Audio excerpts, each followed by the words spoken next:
मोटू तुरंत दंग रह गया उस ताबूत को देखकर जो उससे भी ऊंची थी। उसे तुरंत लगा कि उसके साथ छल किया गया है। वो रोना चाहता था लेकिन आंखों से कोई आंसू नहीं निकले। मास्टर, इसके लिए मैं हातिम को वापस बुलाकर लाता हूँ। जल्दी करो और ताबूत को उठाओ। यह बोलते हुए आर्यन आगे निकल गया। मोटू ने विशालकाय ताबूत को देखा, एक गहरी सांस ली और फिर उसे अपनी पीठ पर उठा लिया। क्रैक, एक हड्डी टूटने की आवाज गूंजी। यह ताबूत उठाने की वजह से मोटू की पीठ से आई थी।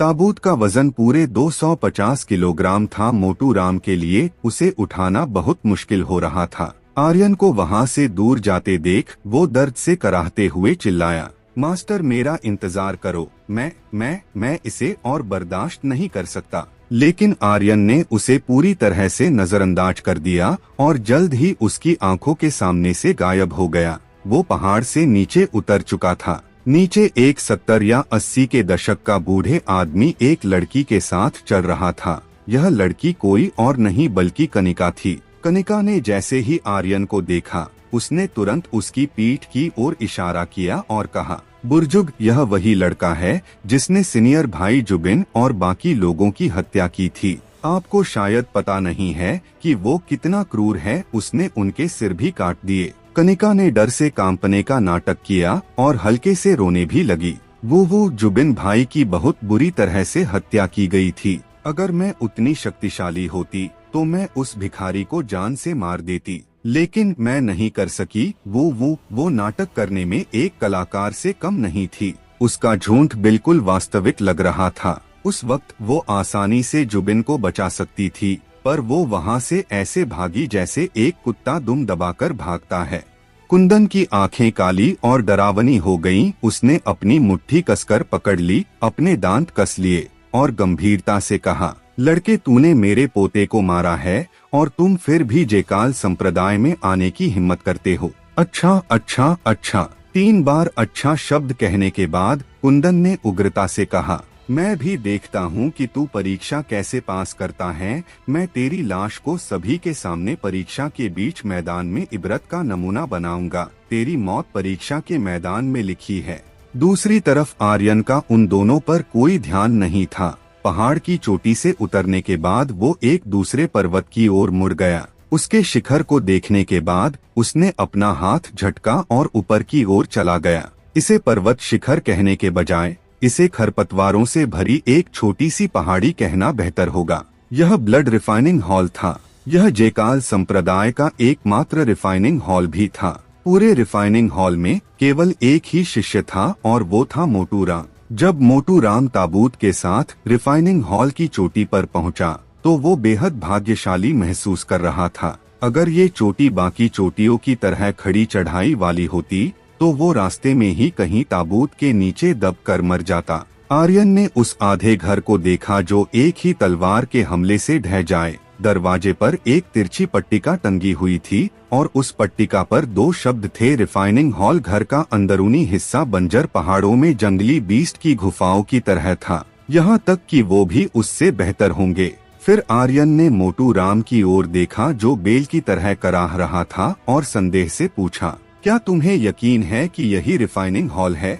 मोटू की सांस फूल रही थी और उसने कहा, हम थोड़े गरीब हैं, इसमें बस थोड़ी कमी है, लेकिन यह वास्तव में रिफाइनिंग हॉल है।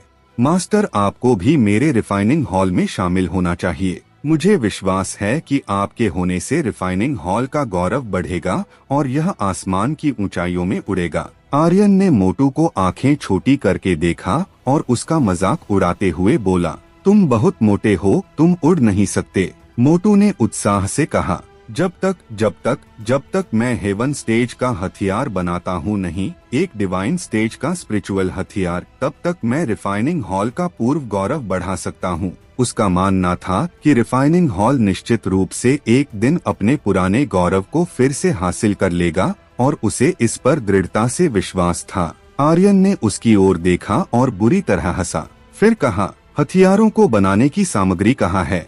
रिफाइनिंग हॉल के पीछे सब कुछ है। मोटू ने थोड़ा इशारा किया। उसकी आंखें आकाश की ओर देख रही थीं। उसका चेहरा उत्साह से भरा हुआ था। वो अपने आप में सोच रहा था, अगर एक दिन मैं डिवाइन स्टेज स्पिरिचुअल हथियार बना पाया तो जेकाल संप्रदाय की सभी लड़कियां इस मोटू राम के प्यार में पागल हो जाएंगी। हा हा हा। आर्यन मोटू राम को अपने ख्यालों में गुम वहीं छोड़कर रिफाइनिंग हॉल के पीछे की ओर आ गया। उसके पीछे एक कमरा था और जैसा कि मोटू ने कहा था वहाँ सब कुछ था। हथियारों के निर्माण के लिए आवश्यक सभी सामग्री मौजूद थी। ईंधन, लोहे का हथौड़ा, मोल्ड, भट्टी और शुद्ध झरने के पानी का एक जार।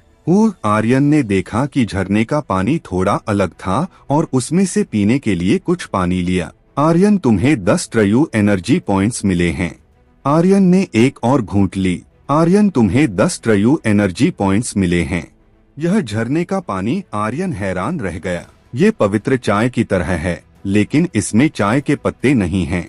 यह पवित्र चाय बिल्कुल नहीं है। फिर मोटू कम से कम 1 महीने से यहाँ नहीं था। इस बीच झरने के पानी में अशुद्धियों आ जानी चाहिए थी, लेकिन वो पूरी तरह से शुद्ध था और इतना साफ था कि तल देखा जा सकता था। आर्यन को पूर्वज रुद्रदेव की आवाज सुनाई दी, जिसने कहा, स्पिरिचुअल झरना। इस पर्वत की चोटी में जरूर एक स्पिरिचुअल पानी का झरना छिपा हुआ है। इसमें कोई हैरानी नहीं है कि इस जगह की मिट्टी इतनी खरपतवार है। स्पिरिचुअल एनर्जी बेहद पतली है। तार्किक रूप से यह असंभव है। शायद ऐसा हो सकता है कि इस जगह की सारी स्पिरिचुअल एनर्जी इस पानी के झरने ने अवशोषित कर ली होगी। न केवल यह रिफाइनिंग हॉल की चोटी की स्पिरिचुअल एनर्जी को अवशोषित कर रहा है, मुझे लगता है कि पूरे जेकाल संप्रदाय की स्पिरिचुअल एनर्जी भी इसके द्वारा अवशोषित की जा रही है। वास्तव में यह एक बहुत ही अविश्वसनीय बात है। आर्यन यह सुनकर हैरान था, जैसा कि अपेक्षित था। फिर उसने पूछा, इसे कैसे इस्तेमाल किया जा सकता है? वो यह जानता था कि केवल 10 पॉइंट की ट्रयू एनर्जी बढ़ाना इस झरने की बर्बादी होगी। इसके अलावा इससे उसे कुछ फायदा नहीं होने वाला था, क्योंकि उसके पास पहले से ही लाखों ट्रयू एनर्जी पॉइंट्स थे। वो रुद्रदेव से इस झरने का कोई और फायदा पूछना चाहता था। दशकों से घनी मात्रा में स्पिरिचुअल एनर्जी अवशोषित करने के बाद ये झरना एक स्पिरिचुअल झरना बन चुका है। अगर मैं गलत नहीं हूँ तो यह एक मौलिक स्पिरिट झरना होना चाहिए, जिसका इस्तेमाल ठंडा और गर्म करने के लिए किया जाता है, पूर्वज रुद्रदेव ने कहा। ठंडा और गर्म। आर्यन को कुछ समझ नहीं आया। उसे रिफाइनिंग स्किल की थोड़ी भी समझ नहीं थी। वो अभी तक रिफाइनिंग के बुनियादी ढांचे के बारे में भी नहीं जानता था। हथियार रिफाइनिंग में लोग ईंधन, हथौड़ों, क्राफ्टिंग फर्नेस और रिफाइनर की परवाह करते हैं, लेकिन वो सबसे जरूरी ठंडी और गर्म तकनीक को भूल जाते हैं। जैसे कि जब हम एक हथियार को बनाते हैं तो फर्नेस की तपिश की वजह से हथियार गर्म हो जाता है। फिर उसे ठंडा करने के लिए हम उसे ठंडे पानी में डालते हैं। एक बार ठंडे पानी में जाने के बाद हथियार पानी की स्पिरिचुअल एनर्जी को अपने अंदर अवशोषित करता है। अब सोच कर देखो, अगर पानी में स्पिरिचुअल एनर्जी ही नहीं होगी तो हम किस तरह एक स्पिरिचुअल हथियार को बना सकते हैं?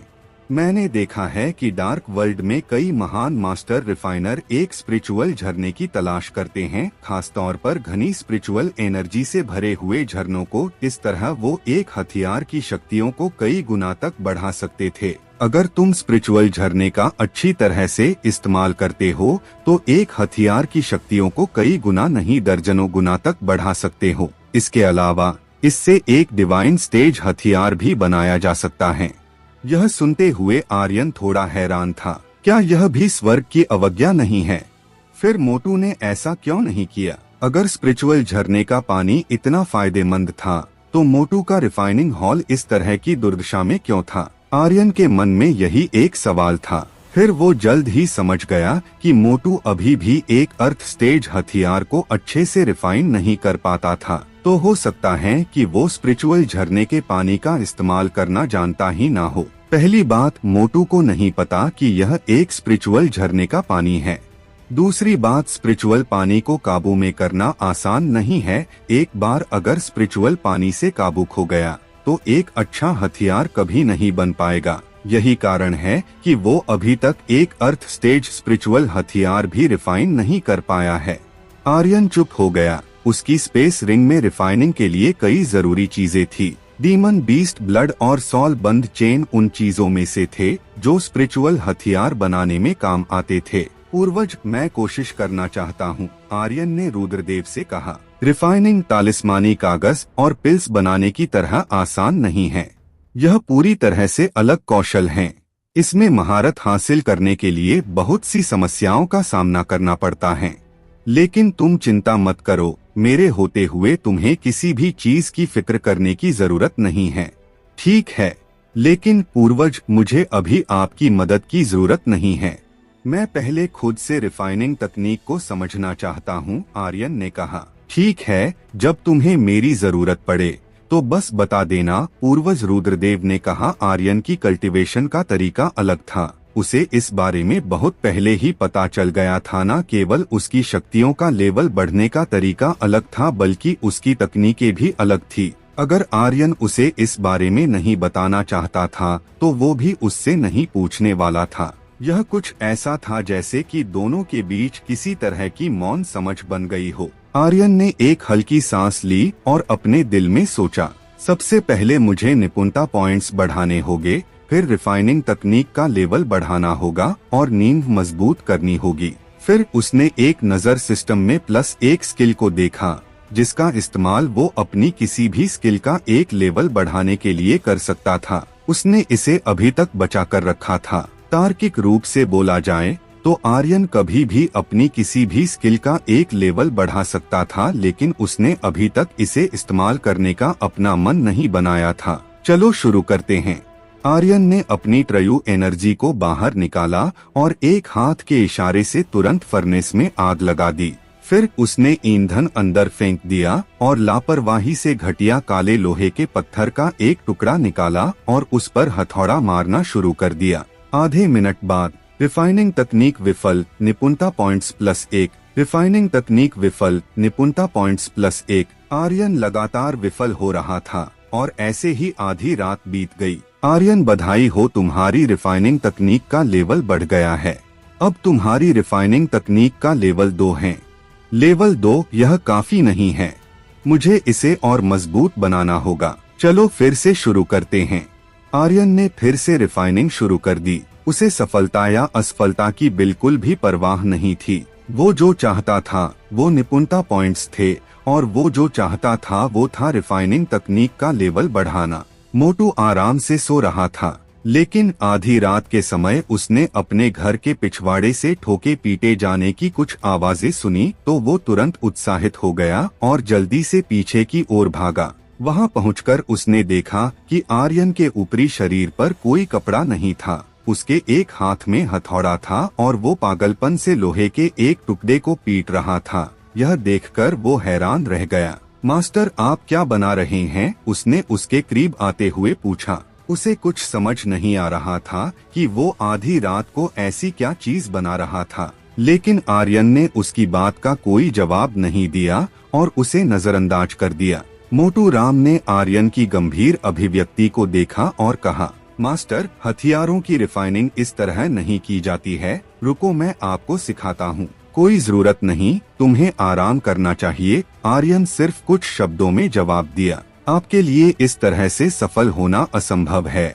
आप सबसे बुनियादी चीजों को भी नहीं जानते हैं। मोटू राम ने उसे समझाने की कोशिश करते हुए कहा, मैंने तुमसे कहा ना कि आराम करो, तो जाओ और मेरे मामलों की चिंता करना छोड़कर आराम से सो जाओ, आर्यन ने कहा। उसके पास इतना वक्त नहीं था कि वो मोटू को कुछ समझा सके। मोटू राम ने आह भरी और कहा, ठीक है। अपने दिल में उसने सोचा था कि वो आर्यन को जेकाल संप्रदाय में शामिल करवाएगा और फिर रिफाइनिंग हॉल को फिर से पुनर्जीवित करेगा, लेकिन अब आर्यन की रिफाइनिंग तकनीक को देखकर उसने हार मान ली। जिस तरह से आर्यन ने हथौड़ा पकड़ा था, उससे लेकर आग पर काबू पाने तक, मोटू अपने दिल में जानता था कि किसी भी हथियार को इस तरह से नहीं बनाया जा सकता था। वो अब अच्छे से समझ गया कि आर्यन के पास रिफाइनिंग प्रतिभा नहीं थी। वो निराश होकर वहां से मुड़कर चला गया। आर्यन ने उसकी कोई परवाह नहीं की और अपनी पूरी ताकत से अभ्यास करना जारी रखा। अनजाने में पूर्व सफेद हो गया था और एक नए दिन की शुरुआत हुई थी। उसी समय, आर्यन, बधाई हो, तुम्हारी रिफाइनिंग तकनीक का लेवल बढ़ गया है। अब तुम्हारी रिफाइनिंग तकनीक का लेवल 4 है। लेवल 4। हफ हफ आर्यन हांफ रहा था और उसका पूरा शरीर पसीने से भीगा हुआ था। पसीने की बूंदें एक एक करके उसकी मांसपेशियों की रेखाओं के साथ नीचे लुढ़क रही थी। हालांकि उसकी सभी मांसपेशियां उभरी हुई थीं और शक्तियों से भरी हुई थी। इसके अलावा उसकी आकृति स्वर्ण अनुपात की तरह थी। उसकी पीठ पर कुछ निशानों के साथ वो मर्दानगी और एक आदमी की आभा से भरा हुआ था। अगर कोई लड़की उसे इस वक्त देख लेती तो वो उस पर मोहित हो जाती। मुझे नहीं लगता है अब मेरी रिफाइनिंग तकनीक का स्तर जल्दी से लेवल 4 से लेवल 5 का हो पाएगा, आर्यन ने खुद से कहा। इसके बाद वो वहां से बाहर निकल गया और कुछ ठंडी हवा और सुकून भरी सांस लेने के लिए पहाड़ की चोटी पर आकर खड़ा हो गया। लगभग 3 मिनट बाद उसका शरीर और मन शांत हो गए। फिर वो मुड़कर वापस मोटू राम के घर के पीछे की ओर चला गया, जहां वो रिफाइनिंग तकनीक का अभ्यास कर रहा था। सबसे पहले उसने अपने शरीर से ट्रयू एनर्जी बाहर निकाली और फिर सॉल बंद चेन का एक बड़ा ढेर बाहर निकाला। पूर्वज रुद्रदेव पूरी रात आर्यन पर नजर बनाए हुए थे। ये देखकर कि उसने सॉल बंद चेन का एक बड़ा ढेर बाहर निकाला है, वो पूछने से खुद को रोक नहीं पाए। ब्लेड और तलवारों को रिफाइन करने के लिए इतनी सारी चीजों को जरूरत नहीं पड़ती है। फिर तुम इतने सारे सॉल बंद चेन से क्या रिफाइन करने जा रहे हो? पूर्वज, आप बस मुझे इतना बताना कि मैं स्पिरिचुअल झरने के पानी को काबू कैसे करूं और बाकी का काम आप मुझ पर छोड़ दीजिए। बस आप देखते जाइए।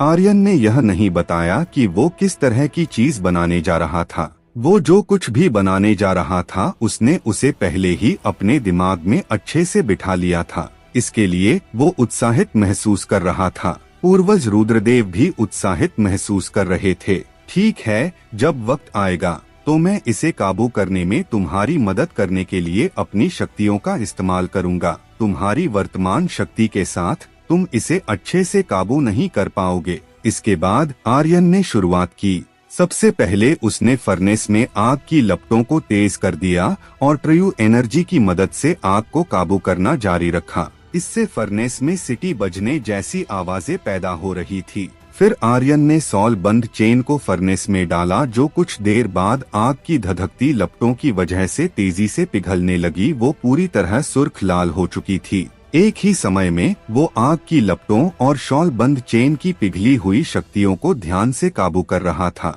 कई बार पिघली हुई शक्तियों ने जंगली होकर फर्नेस से बाहर निकलने की कोशिश की, लेकिन हर बार आर्यन ने उन्हें ट्रयू एनर्जी की मदद से दबा दिया था। पूर्वज रुद्रदेव पूरे समय उसे ध्यान से देख रहे थे और वो इससे बहुत ज्यादा हैरान भी थे। केवल एक रात में इस तरह पिघली हुई शक्तियों पर काबू पाना और फर्नेस की आग को एक बार भी काबू से बाहर ना होने देना, वास्तव में इस तरह की प्रतिभा हजारों साल बाद भी देखने को नहीं मिलती। नहीं नहीं नहीं, एक प्रतिभा की तुलना इस कमबख्त से करना केवल एक अपमान है। बेशक वो बहुत ज्यादा हैरान था, लेकिन वो इतनी जल्दी उससे प्रभावित नहीं होने वाला था। वास्तव में उसने कभी नहीं सोचा था कि आर्यन इस हद तक आग को नियंत्रित करने में सक्षम होगा और आग में ट्रयू एनर्जी की मदद से पिघली हुई शक्तियों पर भी काबू बनाए रखेगा। उसने सॉल बंद चेन की शक्ति को कुचलने के लिए ट्रयू एनर्जी का इस्तेमाल किया था, जिसे सॉल बंद चेन का पिघला हुआ लोहा पागलपन से अवशोषित कर रहा था। इस तरह शीर्ष गुणवत्ता वाले हथियार को बनाया जाता था।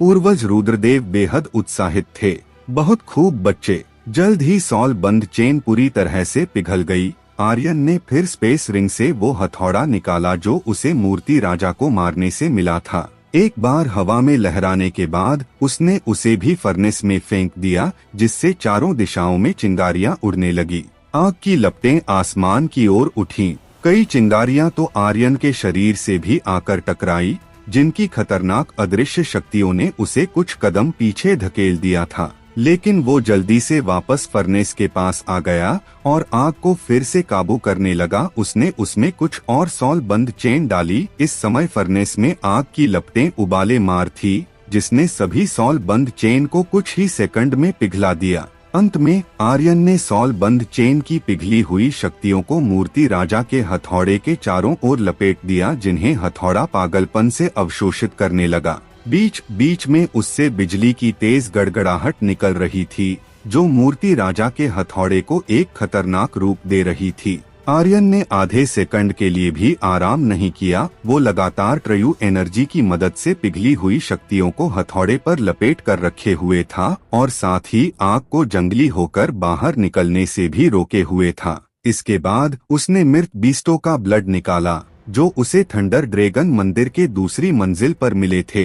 ब्लड को फर्नेस में डालने के बाद उसने एक गहरी सांस ली और कहा, डेविल कल्टीवेटर। बूम, जोर की आवाज हुई और आर्यन के 1000 सिस्टम पॉइंट्स गायब हो गए। उसके लंबे बाल जलते हुए लग रहे थे, सब खून की तरह लाल हो गए थे। उसकी आंखें राक्षसी स्वभाव से भरी हुई थीं और उसका पूरा शरीर एक अतुलनीय भयानक आभा का उत्सर्जन कर रहा था। इस समय मृत बीस्टों का ब्लड पूरी तरह से आर्यन के काबू में था। यह डेविल हथियार और डेविल कोर को रिफाइन करने के लिए एक शीर्ष स्तर की सामग्री थी।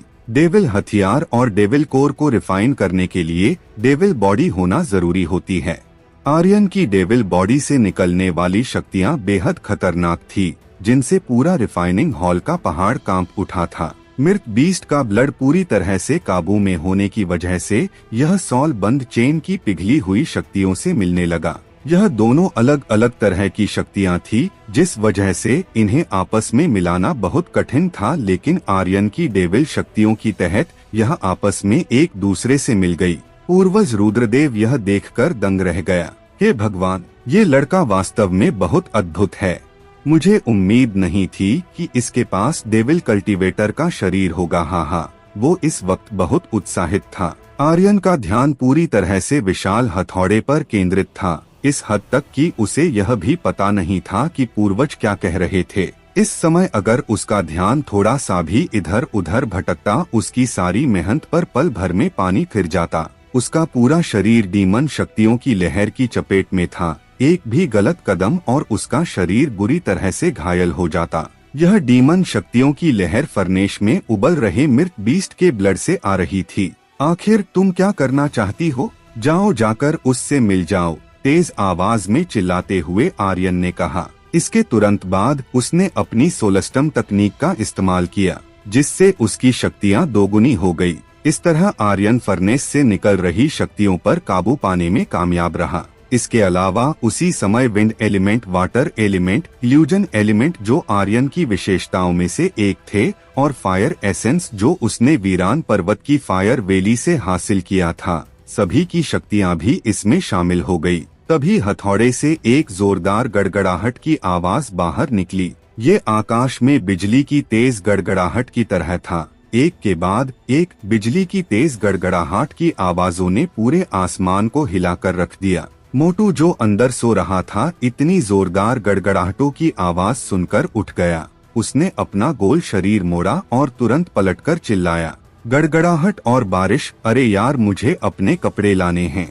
भाड़ में जाओ, आसमान नीला है, बारिश का कोई नामो निशान नहीं है, फिर ये बिजली की गड़गड़ाहट कहाँ से आ रही है?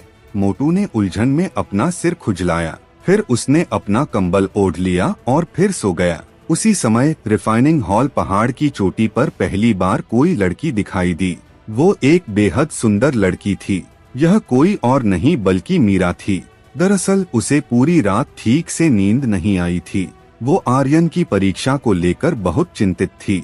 जब उसे पता चला कि जूनियर सिस्टर कनिका जीवित लौट आई है, तो वो और भी अधिक चिंतित हो गई। जेकाल संप्रदाय में, खासतौर से बाहरी हिस्से में, जुबिन का परिवार बेहद शक्तिशाली था। यहाँ तक कि बड़ों को भी सियान परिवार का सम्मान करना पड़ता था। कनिका ने जुबिन की हत्या के बारे में कुंदन को बता दिया होगा और यह जानकर वो चुप नहीं बैठेगा। वो इतनी आसानी से इस मामले को नहीं जाने देगा और आर्यन से बदला लेने की कोशिश करेगा। इस तरह मीरा और भी अधिक चिंतित थी, इसलिए वो आर्यन को परीक्षा में सावधान रहने की सलाह देने आई थी। लेकिन जब वो पहाड़ की चोटी पर पहुंची तो उसने तेज गड़गड़ाहटों की आवाज सुनी, जिससे उसका दिल कस गया। कहीं सियान परिवार के लोगों ने आर्यन पर यह ख्याल आते ही वो तुरंत रिफाइनिंग हॉल में घुस गई। मोटू को अपनी जान बचाने के लिए जोर से खर्राटे लेते हुए और जमीन पर लार बहाते हुए और फिर रिफाइनिंग हॉल को देखते हुए जो बहुत दयनीय स्थिति में था,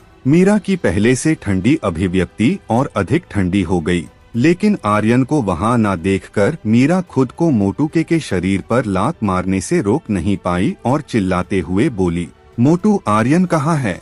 मोटू राम अभी सोते हुए एक सपना देख रहा था जिसमें उसने एक सुअर के सिर को गले लगा रखा था, लेकिन जैसे ही उसे मीरा की लात पड़ी, सुअर का सिर टूट गया और जमीन पर लुढ़क गया। अपने प्यारे सुअर को इस तरह से मरता देख उसे गुस्सा आ गया। उसकी गुस्से में लाल आंखें तुरंत खुल गई।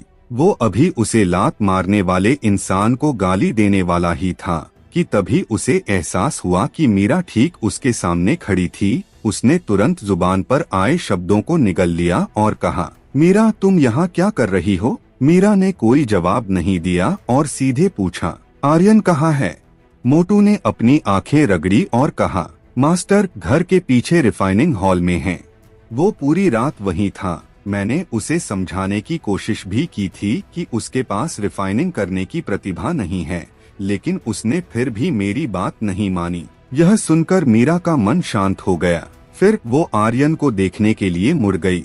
दूसरी तरफ हथौड़ा रिफाइन करने की प्रक्रिया अपने अंतिम पड़ाव पर पहुंच चुकी थी। स्पिरिचुअल पानी के जार को देखते हुए आर्यन का दिल कस गया और उसने कहा, है पूर्वज। पूर्वज रुद्रदेव हल्के से मुस्कुराया। इसे मुझ पर छोड़ दो। इतना बोलने के बाद रुद्रदेव ने अपनी शक्तियों का एक हिस्सा आर्यन के शरीर में डाल दिया। फिर उसने सीधे आर्यन के हाथों को काबू और फर्नेश से हथौड़े को निकालकर बाहर की ओर फेंक दिया। गर्म गर्म हथौड़े के स्पिरिचुअल पानी के जार में गिरने से कुछ बुलबुले उठे और भाप बनकर उड़ गए। हालांकि तभी कुछ तेज धमाकों की आवाज सुनाई दी, जिन्हें सुनकर अचानक मोटू उछल पड़ा। मैंने उससे कहा था कि वो नहीं कर सकता, वो रिफाइनिंग नहीं कर सकता। अब देखो, फर्नेश फटने वाला है। दूसरी तरफ हथौड़े के स्पिरिचुअल पानी में जाने के साथ पहले तो कुछ धमाके हुए थे, लेकिन तभी एक जोरदार धमाका हुआ जिसने पूरे रिफाइनिंग हॉल को उड़ा दिया था। और यही वो धमाका था जिसकी आवाज अभी मोटू और मीरा ने सुनी थी। धमाके के तुरंत बाद आर्यन के दिमाग में सिस्टम की आवाज गूंजी, बधाई हो आर्यन, तुमने सफलतापूर्वक एक स्पिरिचुअल हथियार बना लिया है। कृपया हथियार का नाम बताओ। आर्यन का शरीर लगभग शक्तिहीन हो गया था और ज्यादा थकने की वजह से वो नीचे बैठ गया। उसके माथे से पसीना बह रहा था और कपड़ों सहित उसका पूरा शरीर गीला था। उसकी मानसिक शक्ति बहुत कम हो गई थी, जिससे उसे बहुत असहज महसूस हो रहा था। लगातार 10 मिनट तक हथियार रिफाइन करने के दौरान उसने 1 सेकंड के लिए भी आराम नहीं किया था। जिस पल सिस्टम की आवाज गूंजी, उसका दिमाग शांत हो जाता है, लेकिन एक पल बाद ऐसा लगता है जैसे वो खोखला हो गया हो। यह बेहद असहज था, मानो उसके दिमाग ने काम करना बंद कर दिया था। यह बहुत असहज है। इस तरह की उच्च तीव्रता वाला स्पिरिचुअल हथियार कुछ ऐसा नहीं है जिसे मेरी वर्तमान मानसिक शक्ति झेल सकती है। इसको लेकर आर्यन के दिल में अभी भी डर बना हुआ था। अगर उसने हथियार बनाने की अपनी दृढ़ता न दिखाई होती तो वो अब तक मर चुका होता। वो आगे से इस तरह के जोखिम से पूरी तरह से बचने की कोशिश करेगा। तालिस्मान तकनीक, हकीम स्किल और बाकी तरह की तकनीकों और स्किल्स के लिए एक रिफाइनर की उच्च स्तर की मानसिक शक्ति होनी जरूरी थी। अगर ऐसा नहीं होगा तो ध्यान भटकने से रिफाइनर की जान को खतरा हो सकता था। आर्यन रिफाइनिंग हॉल के खंडहर में बैठा हुआ था, जो जोर जोर से कांप रहा था। पूर्वज, क्या आप ठीक हैं?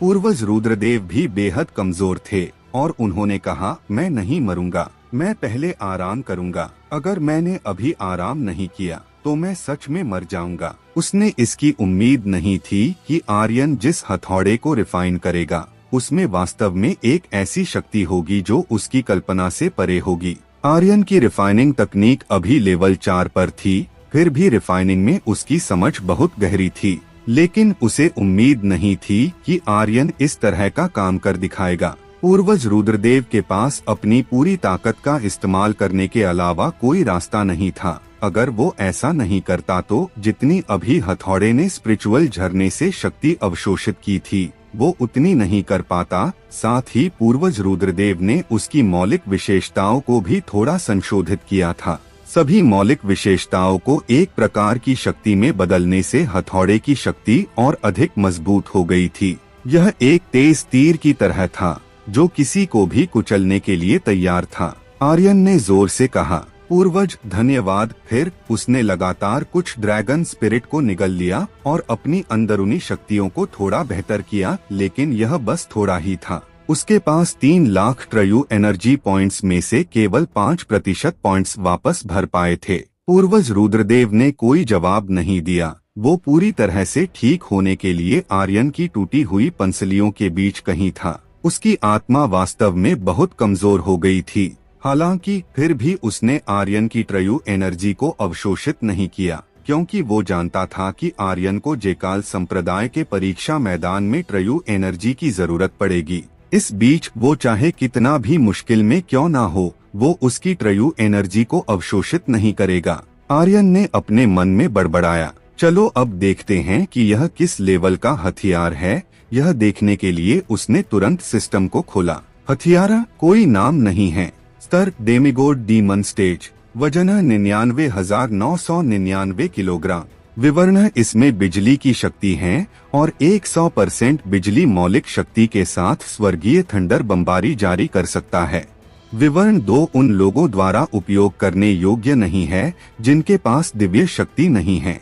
विवरण 3 दिव्य शक्ति के उपयोगकर्ता हथौड़े की शक्ति को दोगुना कर सकते हैं। सिस्टम के विवरण को देखते हुए आर्यन उत्साहित हो गया। यह इसके लायक है, सब कुछ इसके लायक है। हा हा हा, मैंने कभी नहीं सोचा था कि मैं एक बार में एक डेमिगोड हथियार बना लूंगा, और इतना ही नहीं, यह एक डीमन हथियार भी है। हा हा हा, मेरी मेहनत जाया नहीं गई। भले ही मैं मर जाता, फिर भी यह इसके लायक है।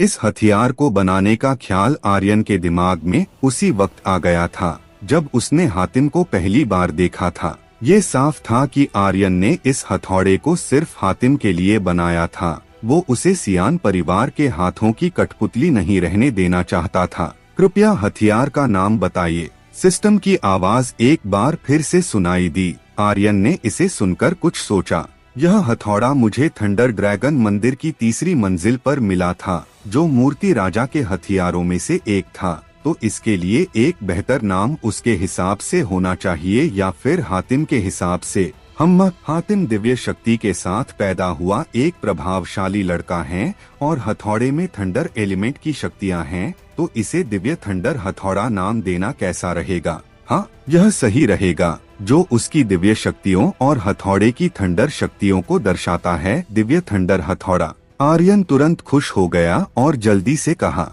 इसे दिव्य थंडर हथौड़ा कहो। दिव्य थंडर हथौड़ा सफलतापूर्वक नामित किया गया है।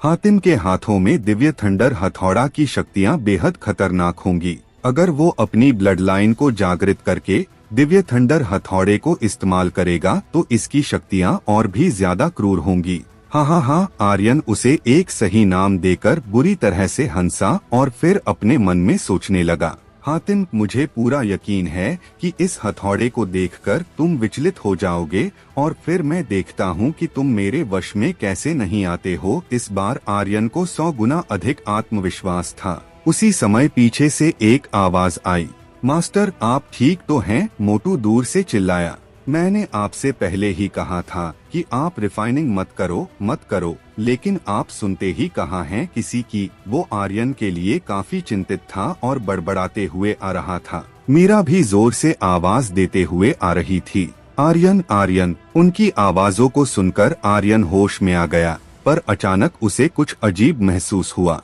उसने देखा कि उसके बाल खून की तरह लाल थे। इससे तुरंत उसका दिल कांप उठा। अरे यार, मैं कैसे भूल गया कि मैं अभी डेविल रूप में हूँ। वो हथौड़े को देखकर इतना खुश था कि उसने ध्यान ही नहीं दिया कि वो अभी डेविल बॉडी में था। अब जब उसने अपने खूनी रंग के लाल बालों को देखा तो उसे अपने शरीर की आभा का थोड़ा एहसास हुआ, एक ऐसी आभा जो दूसरों से अलग थी। इससे आर्यन फिर से उत्साहित हो गया। मानना पड़ेगा कि यह डेविल बॉडी सच में कमाल की है। मैंने खुद को इतना ताकतवर कभी महसूस नहीं किया। वो यह महसूस कर सकता था कि उसके शरीर में बहने वाली शक्ति कितनी खतरनाक थी। मास्टर, बेहतर होगा कि आपने कुछ भी गलत ना किया हो। आज परीक्षा का दिन है, अगर आपको कुछ हो गया तो परीक्षा का क्या होगा? मोटू परेशान होते हुए तेजी से रिफाइनिंग हॉल की ओर बढ़ रहा था। मैं उन्हें खुद को इस तरह देखने नहीं दे सकता, आर्यन ने सोचा और कहा। इंसानी शरीर में वापस आओ। -1000 सिस्टम पॉइंट्स। सिस्टम की आवाज के तुरंत बाद उसके 1000 सिस्टम पॉइंट्स गायब हो गए। उसके पास सिर्फ 2000 सिस्टम पॉइंट्स थे, जिनमें से 1000 डेविल बॉडी पर खर्च हो गए और 1000 पॉइंट्स अब वापस इंसानी बॉडी में आने के लिए खर्च हो गए। चलो, शुक्र है मेरे पास कुछ सिस्टम पॉइंट्स बचे थे। अच्छाई और बुराई साथ साथ नहीं रह सकते। अगर उन दोनों को पता चलता कि उसके पास एक डेविल बॉडी है तो यह कुछ अच्छा नहीं होता। इसके अलावा आर्यन इसे गुप्त रखना चाहता था। स्नो व्हाइट, आइस फायर और पूर्वज रुद्रदेव के अलावा इसके बारे में किसी और को पता नहीं था और ना वो उनके अलावा किसी को बताना चाहता था। मास्टर, क्या आप ठीक है? आर्यन, मोटू और मीरा ने जब रिफाइनिंग हॉल की हालत देखी और आर्यन को एक गड्ढे में पड़े देखा तो उनकी चीख निकल गई। मैं ठीक हूँ, मैं ठीक हूँ, मैं अभी भी जिंदा हूँ। आर्यन ने कमजोर होने का नाटक किया और कई बार कहा। मोटू, राम और मीरा दोनों के दिल कांप गए थे, लेकिन अब जब उन्होंने आर्यन की आवाज सुनी तो उन्हें थोड़ी राहत मिली। फिर उन्होंने जल्दी से उसे गड्ढे से बाहर निकाल लिया। मोटू ने तुरंत कहा, मास्टर, आपने तो मुझे डरा ही दिया था। मीरा का भाव ठंडा था, लेकिन उसकी भी आंखें चिंता से भरी हुई थीं।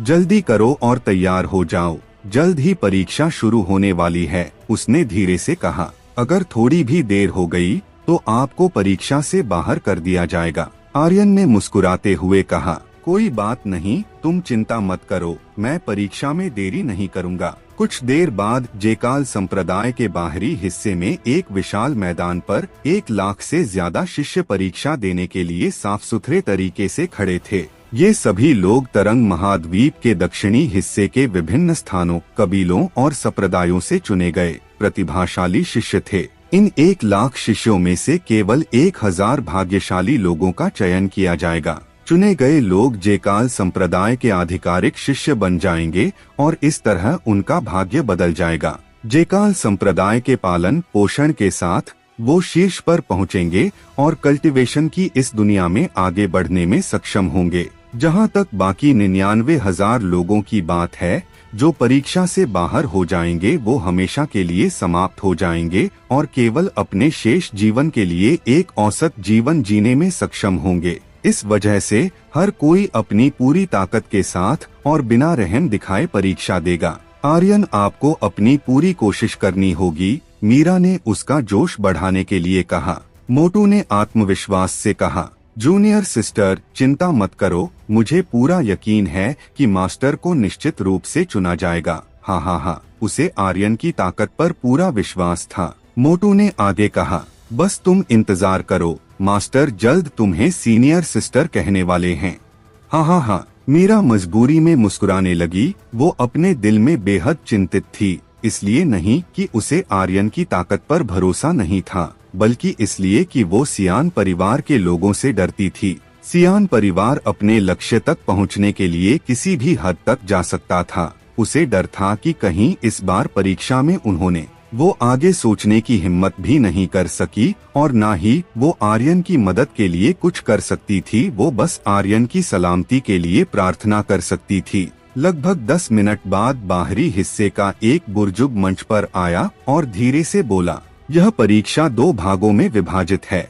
पहला है तलवार के मकबरे की जांच और दूसरा है बीस्ट के शिकार की जांच। पहला भाग, तलवार के मकबरे से गुजरने वाले शीर्ष 10,000 शिष्य अगले दौर में प्रवेश करने में सक्षम होंगे। दूसरा भाग, बीस्टों का शिकार करने वाले शीर्ष 1000 शिष्य परीक्षा में उत्तीर्ण होंगे। याद रखना, अगर आपने कोई भी गलत कदम उठाया तो आपको तुरंत परीक्षा से बाहर कर दिया जाएगा।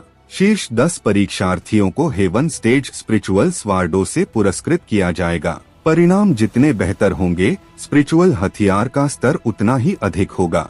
जैसे ही उसकी आवाज फीकी पड़ी, पूरा मैदान चर्चाओं से भर गया था। हेवन स्टेज की स्पिरिचुअल स्वॉर्ड, यार यह तो एक बहुत अच्छी बात है। जेकाल संप्रदाय की एक स्पिरिचुअल स्वॉर्ड एक खजाने से कम नहीं है। ये बहुत कीमती चीज है। मुझे भी उनमें से एक स्पिरिचुअल स्वॉर्ड चाहिए। मुझे भी चाहिए। पुरस्कार के बारे में सुनकर भीड़ में खड़ा आर्यन स्तब्ध रह गया। एक हेवन स्टेज स्पिरिचुअल स्वॉर्ड, उसको इतना हैरान देखकर उसके बगल में खड़े कुछ लोग हंसने लगे। यार ये किस कबीले से आया है? भले ही एक हेवन स्टेज स्पिरिचुअल स्वॉर्ड बहुत शक्तिशाली हो, लेकिन इतना डरने की कोई जरूरत नहीं है ना? बिल्कुल। उसकी मूर्खतापूर्ण अभिव्यक्ति को देखो। वो सिर्फ एक हेवन स्टेज स्पिरिचुअल स्वॉर्ड के बारे में सुनकर हैरान रह गया है। मुझे नहीं पता कि ये गरीब लड़का कहाँ से आया है। इस दुनिया में विकसित करने के लिए प्रतिभा पर भरोसा करना बेकार है। आपको पैसे की भी जरूरत पड़ती है। एक हेवन स्टेज स्पिरिचुअल स्वॉर्ड के बारे में सुनकर दंग होना। बस एक नजर और मैं बता सकता हूँ कि तुम एक गरीब कमीने हो जिसने कभी दुनिया नहीं देखी। हाँ। उनमें से हर कोई आर्यन का मजाक उड़ा रहा था, जैसे कि वो बहुत अद्भुत थे। लेकिन आर्यन ने उनकी बातों को नजरअंदाज कर दिया। वो अपने मन में हंस रहा था। इस जेकाल संप्रदाय को तरंग के महाद्वीप के शीर्ष 10 संप्रदायों में से एक माना जाता है। मुझे तो नहीं लगता ये इस लायक भी है। केवल एक हेवन स्टेज स्पिरिचुअल स्वॉर्ड, यार क्या मजाक है। मेरे पास तो कुछ कहने को शब्द भी नहीं है। पहला हथियार जिसे मैंने रिफाइन किया है वो पहले से ही एक डेमिगॉड हथियार है, और ये इनाम में केवल एक हेवन स्टेज स्वॉर्ड दे रहे हैं। क्या घटिया संप्रदाय हैं। अब आर्यन को पता चल गया कि जेकाल संप्रदाय भी अमीर नहीं था। चलो छोड़ो, वैसे भी मुझे इनामों में कोई दिलचस्पी नहीं है। लेकिन फिर आर्यन ने उन लोगों पर अपनी नजर डाली जो अभी उसका मजाक उड़ा रहे थे, और हंसते हुए कहा, क्या तुम मेरा मजाक उड़ा रहे हो? चलो कोई ना, तुम्हें इसका जल्द खामियाजा भुगतना पड़ेगा। उसे इनाम की कोई जरूरत नहीं थी, लेकिन वो अपना चेहरा नहीं खो सकता था, तो वो उन्हें एक अच्छा सबक सिखाने के लिए, मीरा को खुश करने के लिए और उससे खास इनाम पाने के लिए, पहला स्थान हासिल करने के लिए तैयार था। मंच पर मौजूद बुजुर्ग ने अपने हाथ नीचे दबाए और पूरे दर्शक तुरंत शांत हो गए। फिर बुजुर्ग ने आगे कहा, इस परीक्षा को जायज तरीके से करने और कुछ लोगों के बुरे मंसूबे को रोकने के लिए हम आपकी निगरानी के लिए 300 बाहरी हिस्से के शिष्यों को भेजेंगे। अगर किसी ने भी कुछ गलत तरीका अपनाने के बारे में सोचा भी, तो वो अपना अंजाम खुद सोच सकता है। सबने पलक झपकाते हुए देखा कि एक कोने में 300 बाहरी हिस्से के शिष्य अपने आधिकारिक शिष्य वस्त्र पहने हुए खड़े थे। उनमें से प्रत्येक की शक्तियां उच्च स्तर की और चेहरों पर एक गंभीर अभिव्यक्ति थी जिससे वो अतुलनीय रूप से शांत दिख रहे थे। इसके कारण कुछ लड़कियां तो चिल्लाने लगीं, वो कितने सुंदर और शक्तिशाली है। देखो, लीडर कबीर भी वहाँ हैं। वो सियान परिवार के 3 महान तलवारबाजों में से एक है। वाह, वो सच में बहुत सुंदर है। मैं तो उससे शादी करना चाहती हूँ। उन्होंने लड़की की विनम्रता को पूरी तरह से नजरअंदाज कर दिया और उनका चेहरा मोह से भरा हुआ था। पर यह भी स्वर्ग की एक रंजिश थी जिससे पुरुषों की तुलना में महिलाओं को अधिक लाभ था। मंच पर मौजूद बुजुर्ग ने फिर से कहा, अब केवल आप लोगों के पास 3 मिनट हैं, फिर परीक्षा शुरू हो जाएगी। इतना बोलने के बाद वो मंच से उतर गया और पीछे की ओर गया। चेहरे पर एक मुस्कान लिए हुए उसने कहा, मास्टर कुंदन, इस बात की चिंता मत करो, वो बच्चा निश्चित रूप से जीवित नहीं रह पाएगा। कुंदन ने अपनी मुट्ठी कस ली और मुस्कुराते हुए कहा, धन्यवाद बुजुर्ग केशव। फिर उसने अपनी छाती से आत्मा पत्थरों का एक थैला निकाला और उसे सौंपते हुए कहा, यह मेरे सम्मान का एक छोटा सा प्रतीक है, आपको इसे रखना चाहिए। केशव ने तुरंत वो थैला पकड़ लिया और अपने चेहरे पर एक चौड़ी मुस्कान के साथ खुशी से बोला, धन्यवाद मास्टर कुंदन। हा। कुंदन भी हंसा और अपने मन में सोचा, लड़के देखते जाओ, मैं तुम्हें कैसे मौत के घाट उतारता हूँ। 3 मिनट बाद आदेश दिया गया। जांच शुरू होती है। लक्ष्य तलवार का मकबरा है। इसके बाद 1 लाख शिष्य भेड़ बकरियों की तरह पहाड़ से नीचे उतरे। तलवार मकबरा जेकाल चोटी पर नहीं था बल्कि नीचे पहाड़ की तलहटी में था। तलवार मकबरा जेकाल संप्रदाय के सबसे अजीब और रहस्यमय स्थानों में से एक था। हर तरफ टूटी हुई तलवारें और छोटी तलवारें थीं। बिना किसी नुकसान के तलवारें भी थीं। ये तलवारें सभी साधारण तलवारें थीं, जिनमें कोई स्पिरिचुअल एनर्जी का उतार चढ़ाव नहीं था। हालांकि अगर आपने उनमें से किसी तलवार को बाहर निकालने की कोशिश की तो बाकी तलवारें कांप उठेंगी और आपको एक पल में मार देंगी। पूरा तलवार मकबरा एक विशाल संरचना की तरह था। इसका अंदाजा लगाना कि कौन सी तलवार निकालना आपके लिए सही रहेगा बहुत मुश्किल था। बूढ़े बुजुर्गों के अनुसार यह तलवार मकबरा यहाँ जेकाल संप्रदाय की स्थापना से भी पहले ही था, बल्कि जेकाल संप्रदाय के पूर्वजों ने यहाँ जेकाल संप्रदाय की स्थापना तलवार मकबरे के अस्तित्व के कारण ही की थी। इसके अलावा जिस व्यक्ति ने तलवार मकबरे से पहली तलवार निकाली थी वो जेकाल संप्रदाय का एक पूर्वज था। इस तरह तलवार मकबरा जेकाल संप्रदाय के अधीन हो गया और उनके परीक्षण के मैदानों में से एक बन गया। बेशक यह केवल बूढ़े बुजुर्गों द्वारा बताई गई कहानियां थीं। जेकाल संप्रदाय के पहले संप्रदाय गुरु को पहले ही 1 लाख वर्ष हो चुके थे। वो लंबे समय से गायब था और कोई भी उसके ठिकाने की पुष्टि नहीं कर सका। हालांकि एकमात्र बात यह थी कि तलवार के मकबरे में आप तलवार को नहीं चुन सकते थे, बल्कि तलवार खुद आपको चुनेगी। आप किसी तलवार को उठाते हैं तो वो सबसे पहले आपके दिल को देखेगी। अगर वो चाहती है कि आप उसके मालिक बने तो वो आपका पीछा करेगी, नहीं तो 1 इंच भी नहीं हिलेगी और जबरदस्ती करने पर बाकी तलवारें आप पर हमला कर देंगी। भीड़ के बीच आर्यन को इधर उधर धकेला जा रहा था। इससे वो बहुत असहज महसूस कर रहा था। मोटू कूद पड़ा और दूर से चिल्लाया, मास्टर जल्दी करो और अंदर जाओ। अगर आप जल्दी नहीं करेंगे तो बहुत देर हो जाएगी। मीरा के चेहरे पर भी चिंता की झलक थी। पहला पड़ाव गति पर निर्भर था। मुख्य बात यह थी कि आर्यन अभी भी भीड़ में आराम से चल रहा था, जैसे कि उसे इसकी बिल्कुल भी परवाह नहीं थी। इसलिए मोटू और मीरा को उसकी चिंता हो रही थी। आर्यन उनकी ओर देखते हुए भीड़ के बीच से ही मुस्कुराया और ठीक है का इशारा किया। दरअसल वो खुद भी जल्दी करना चाहता था, लेकिन उसने देखा कि कुछ लोगों का एक समूह उसे लगातार दबा रहा था और वो उसे नुकसान पहुंचाने की कोशिश भी कर रहे थे। उनमें से किसी ने एक चाकू निकालकर उसकी पीठ पर भी वार करने की कोशिश की थी। किस्मत से वो उससे बच गया, वरना उसे चाकू से मार दिया जाता। कुत्तों, मैं तुम्हें मार दूंगा। क्या यह सिर्फ एक परीक्षा नहीं है?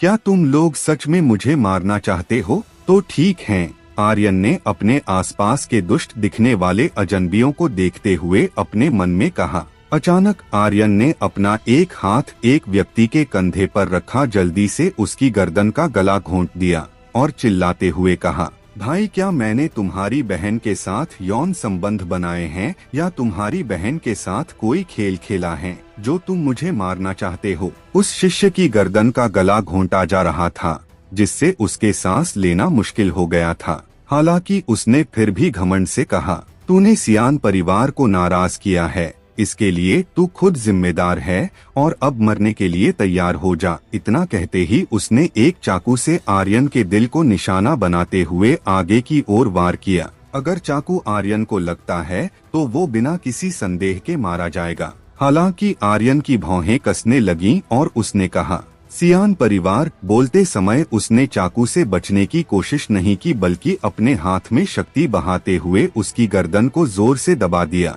क्रैक! उस शिष्य की गर्दन टूट गई थी, जिसके तुरंत बाद सिस्टम की आवाज आई, आर्यन, तुम्हें एक युद्धराज को मारने पर 800 XP points, 100 true energy points और 10 स्ट्राइकिंग मूल्य मिले हैं।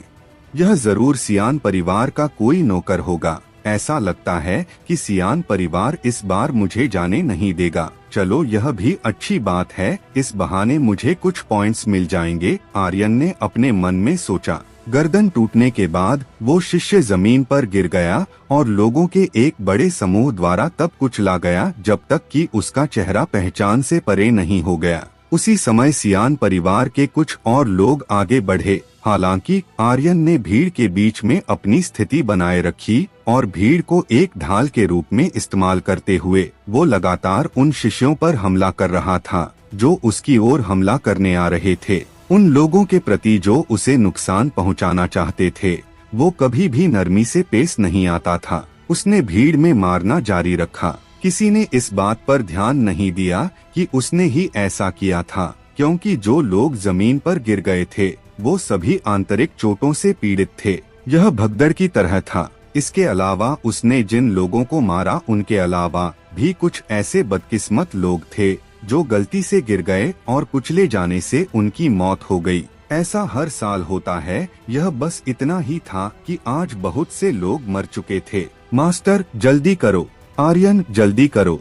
मीरा और मोटू को कुछ नहीं पता था कि आर्यन भीड़ के बीच में क्या कर रहा था, इसलिए वो लगातार उसे आगे बढ़ने के लिए कह रहे थे। अचानक कबीर मोटू के पास आया और आंखों में हत्या के इरादे के साथ उसकी ओर देखते हुए बोला, मोटू चिंता मत करो, पहले चरण में हम उसे केवल एक सबक सिखाएंगे और जाने देंगे। यह सुनकर मोटू के मन में उथल पुथल मच गई और वो तुरंत चिल्लाया, कबीर तुम क्या कहने की कोशिश कर रहे हो? कबीर की आंखें भयावह हो गईं। जीवन के लिए एक जीवन, मेरे भाई जुबिन का जीवन उसके हाथों से गया। क्या तुम्हें सच में लगता है कि मैं उसे जिंदा छोड़ दूंगा? पहले वो फिर तुम दोनों भागने के बारे में सोचना भी मत। सियान परिवार के लोगों से दुश्मनी मोल लेकर क्या आज तक कोई जिंदा बचा है?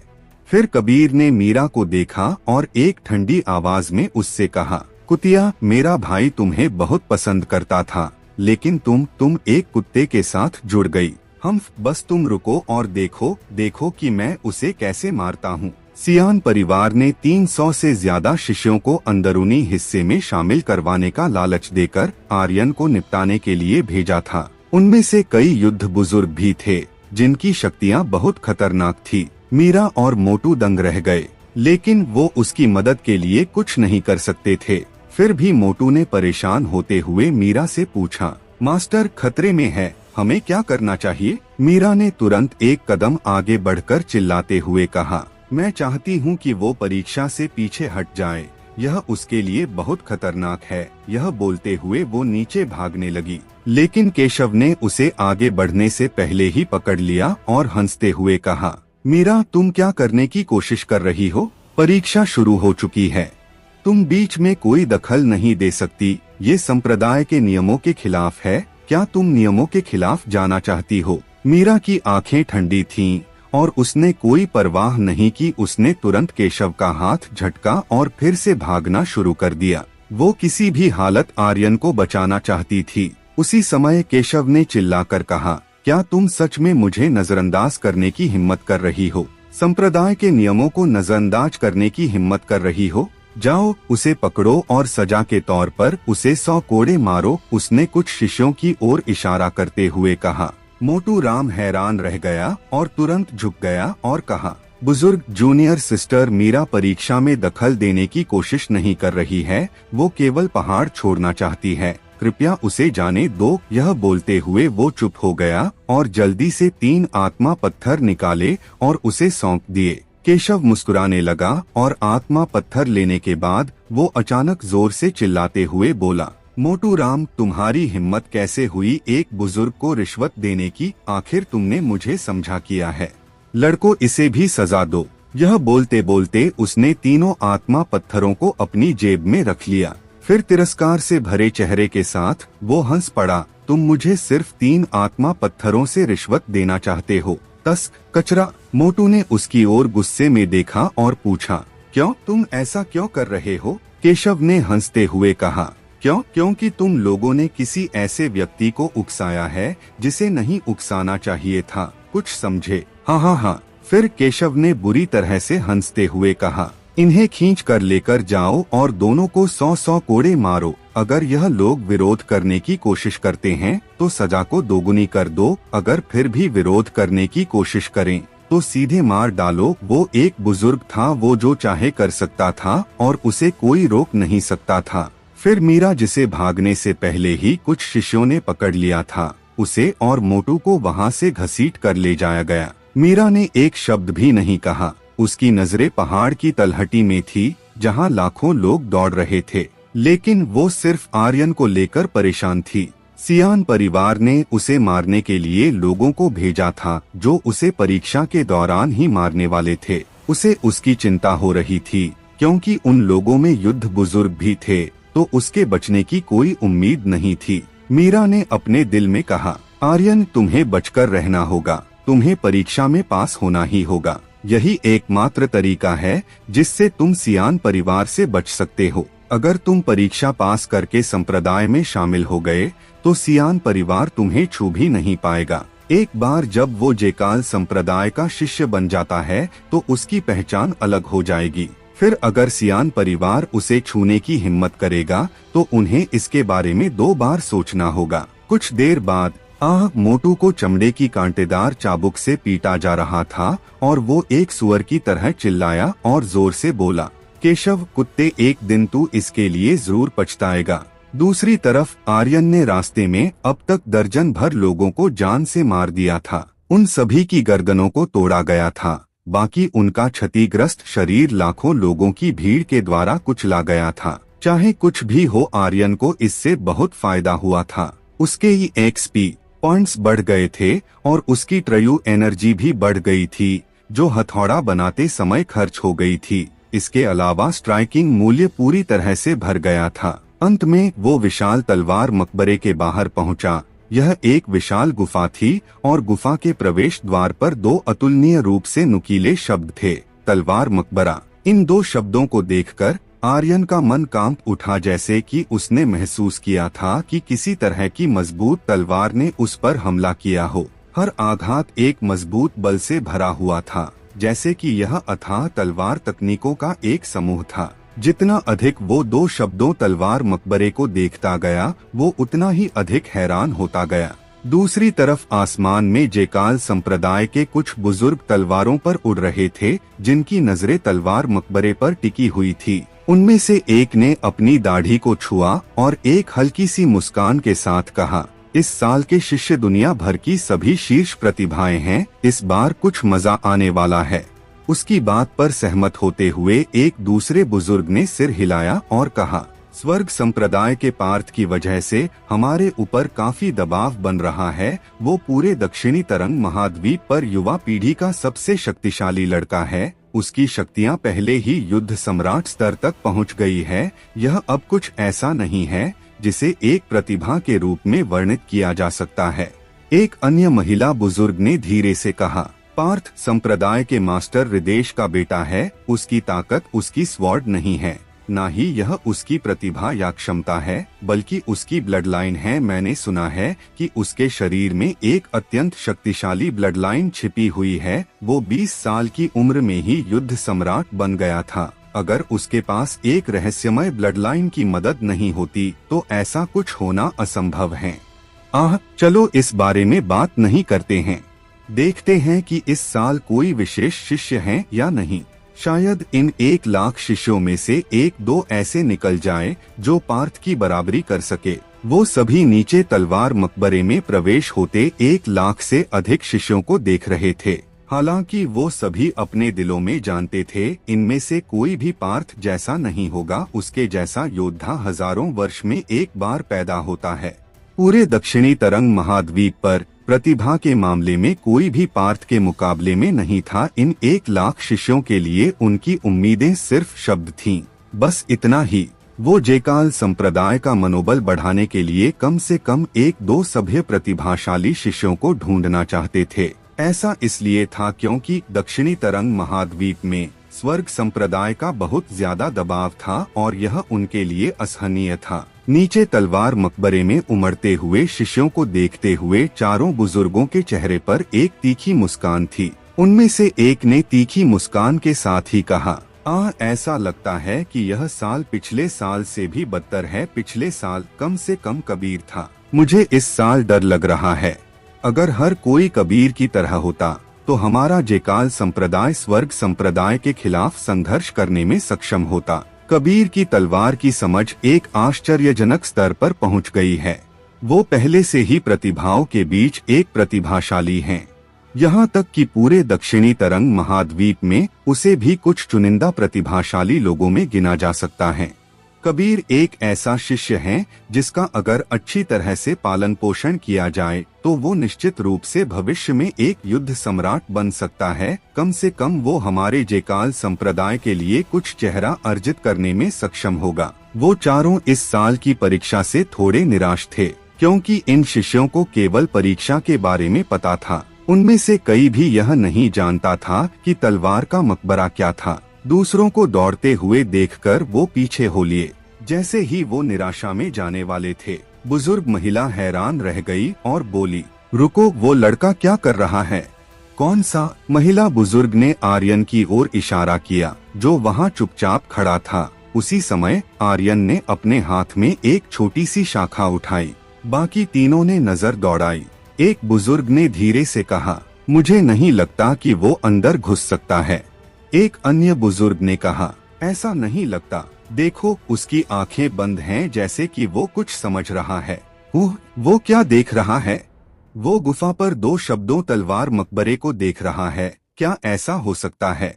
अचानक चारों ने एक दूसरे की ओर देखा और उनके चेहरे काले हो गए। लगभग उसी समय उन्होंने कहा, क्या ऐसा हो सकता है कि वो कुछ समझ गया हो? चारों ने सांस रोककर आर्यन की ओर चुपचाप देखा। उनका दिल अतुलनीय रूप से घबरा गया था, जैसे कि यह जीवन और मृत्यु का क्षण था। आर्यन के दिमाग में एक जोरदार विस्फोट की आवाज आई थी। उसके बाद उसने जमीन से एक शाखा उठाकर अपनी आंखें बंद कर ली थी। यह वो समय था जब उसका दिमाग किसी शक्तिशाली आभा की ओर आकर्षित हो रहा था, इसलिए उसने सब अपने मन पर छोड़ दिया था। एक होश ध्वनि के साथ उसके मन की शक्ति सीधे दो शब्दों तलवार मकबरे में प्रवेश कर गई।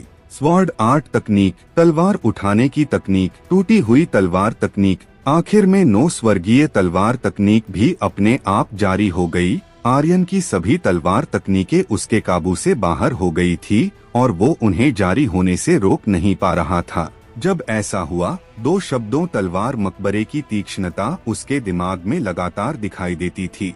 इस तरह की तीक्ष्णता कुछ भारी उठाने में सक्षम लग रही थी, जैसे कि यह हल्का था, लेकिन पहाड़ों और नदियों, उग्र लहरों को बाहर निकालने में भी सक्षम लग रहा था और स्थिर पानी की तरह शांत भी लग रहा था। यह बहुत अजीब था। यह क्या है? आर्यन यह पूछने से खुद को रोक नहीं सका। मैं कहाँ हूँ? यह स्वॉर्ड सेंट स्पेस है। तुम यहाँ आने वाले पहले इंसान हो। आर्यन एक ऐसी दुनिया में पहुँच चुका था जहाँ अंधकार के सिवा कुछ और नहीं था। हालांकि यह बात अलग थी कि उसका शरीर अभी भी तलवार मकबरे के बाहर चुपचाप आंख बंद करके खड़ा था। Sword Saint space? आर्यन हैरान रह गया। मैं स्वॉर्ड सेंट मास्टर झा के बारे में जानता हूँ, लेकिन मुझे नहीं पता कि उसके पास ऐसी कोई जगह है या नहीं। आह आह आह, स्वॉर्ड सेंट खांसने लगा। यह स्वॉर्ड सेंट स्पेस है। हाँ, मेरा नाम झा है, लेकिन मैं एक मास्टर नहीं हूँ, बल्कि एक स्वॉर्ड सेंट हूँ। बच्चे, यह तथ्य कि तुम स्वॉर्ड सेंट स्पेस को खोलने में सक्षम हो, इसका मतलब है कि तुम्हारे पास एक बहुत ही अनूठी क्षमता है और तलवार के रास्ते की तुम्हारी समझ आम लोगों की तुलना में अधिक है।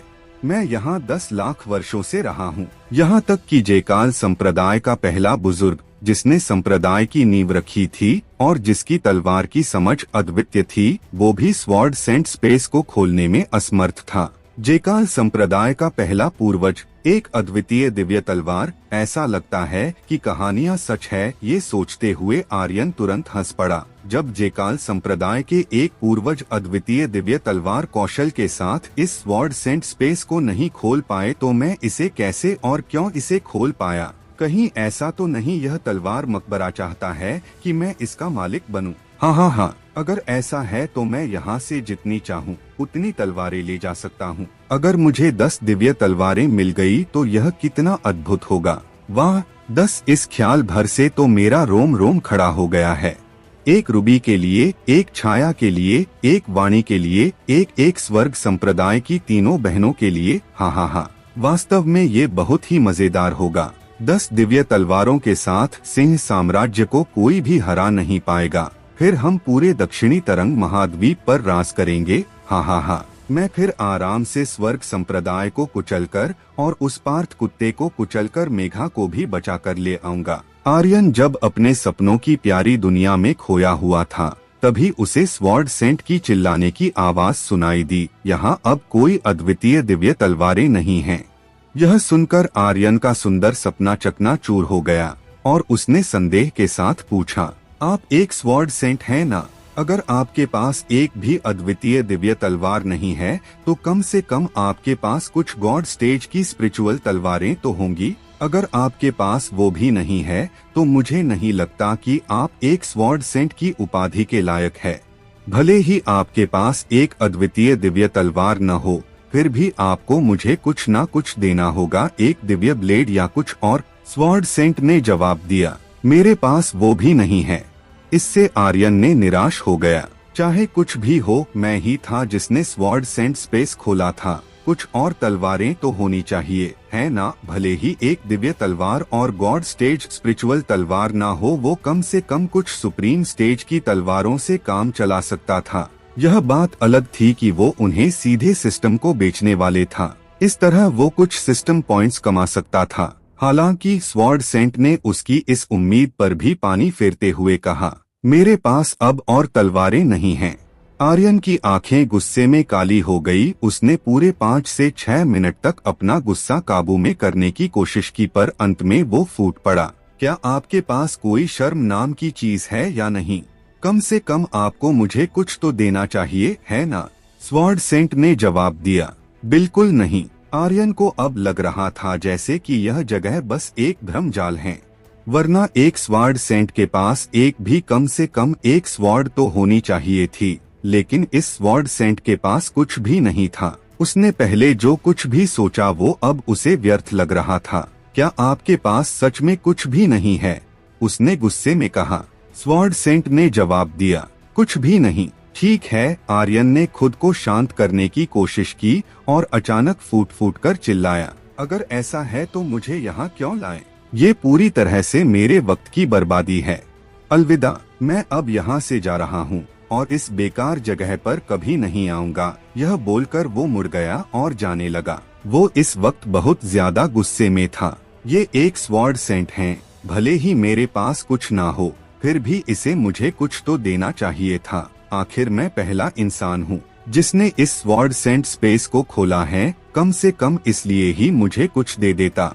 यहाँ इतना वक्त बर्बाद करने के बाद उसे यह सब कुछ व्यर्थ लग रहा था। अगर वो यहाँ आने की जगह तलवार मकबरे में गया होता तो कम से कम वहाँ से तो वो कुछ हासिल कर लेता, लेकिन ये तो पूरी तरह से बेकार था। आर्यन जैसे ही वहाँ से जाने वाला था, स्वॉर्ड सेंट ने तुरंत उसे रोकते हुए कहा, अरे छोटे भाई, चिंता मत करो।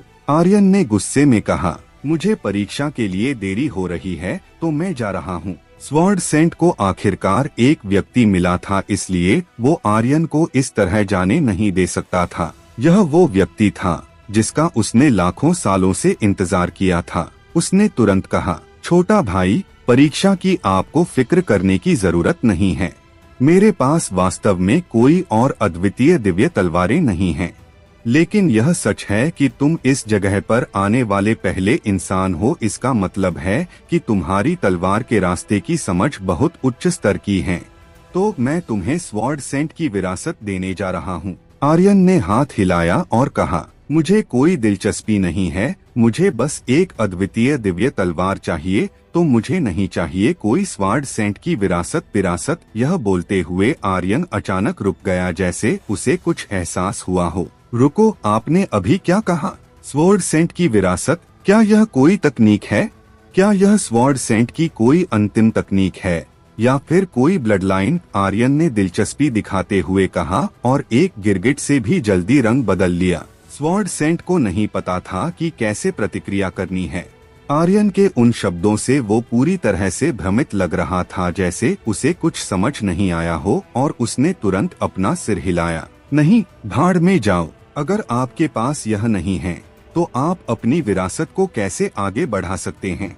अब यहाँ से दफा हो जाओ और मुझे जाने दो, आर्यन ने गुस्से में कहा। अचानक एक बूढ़ा आदमी आर्यन के पास प्रकट हुआ और उसने तुरंत उसके पैर पकड़ लिए। ऐसे मत जाओ, मैंने अभी तक तुम्हें स्वॉर्ड सेंट की विरासत नहीं दी है, तो तुम यहाँ से ऐसे ही नहीं जा सकते। तुम मुझे छोड़ोगे या नहीं? आर्यन को उसकी कोई भी परवाह नहीं थी कि वो एक स्वॉर्ड सेंट हैं।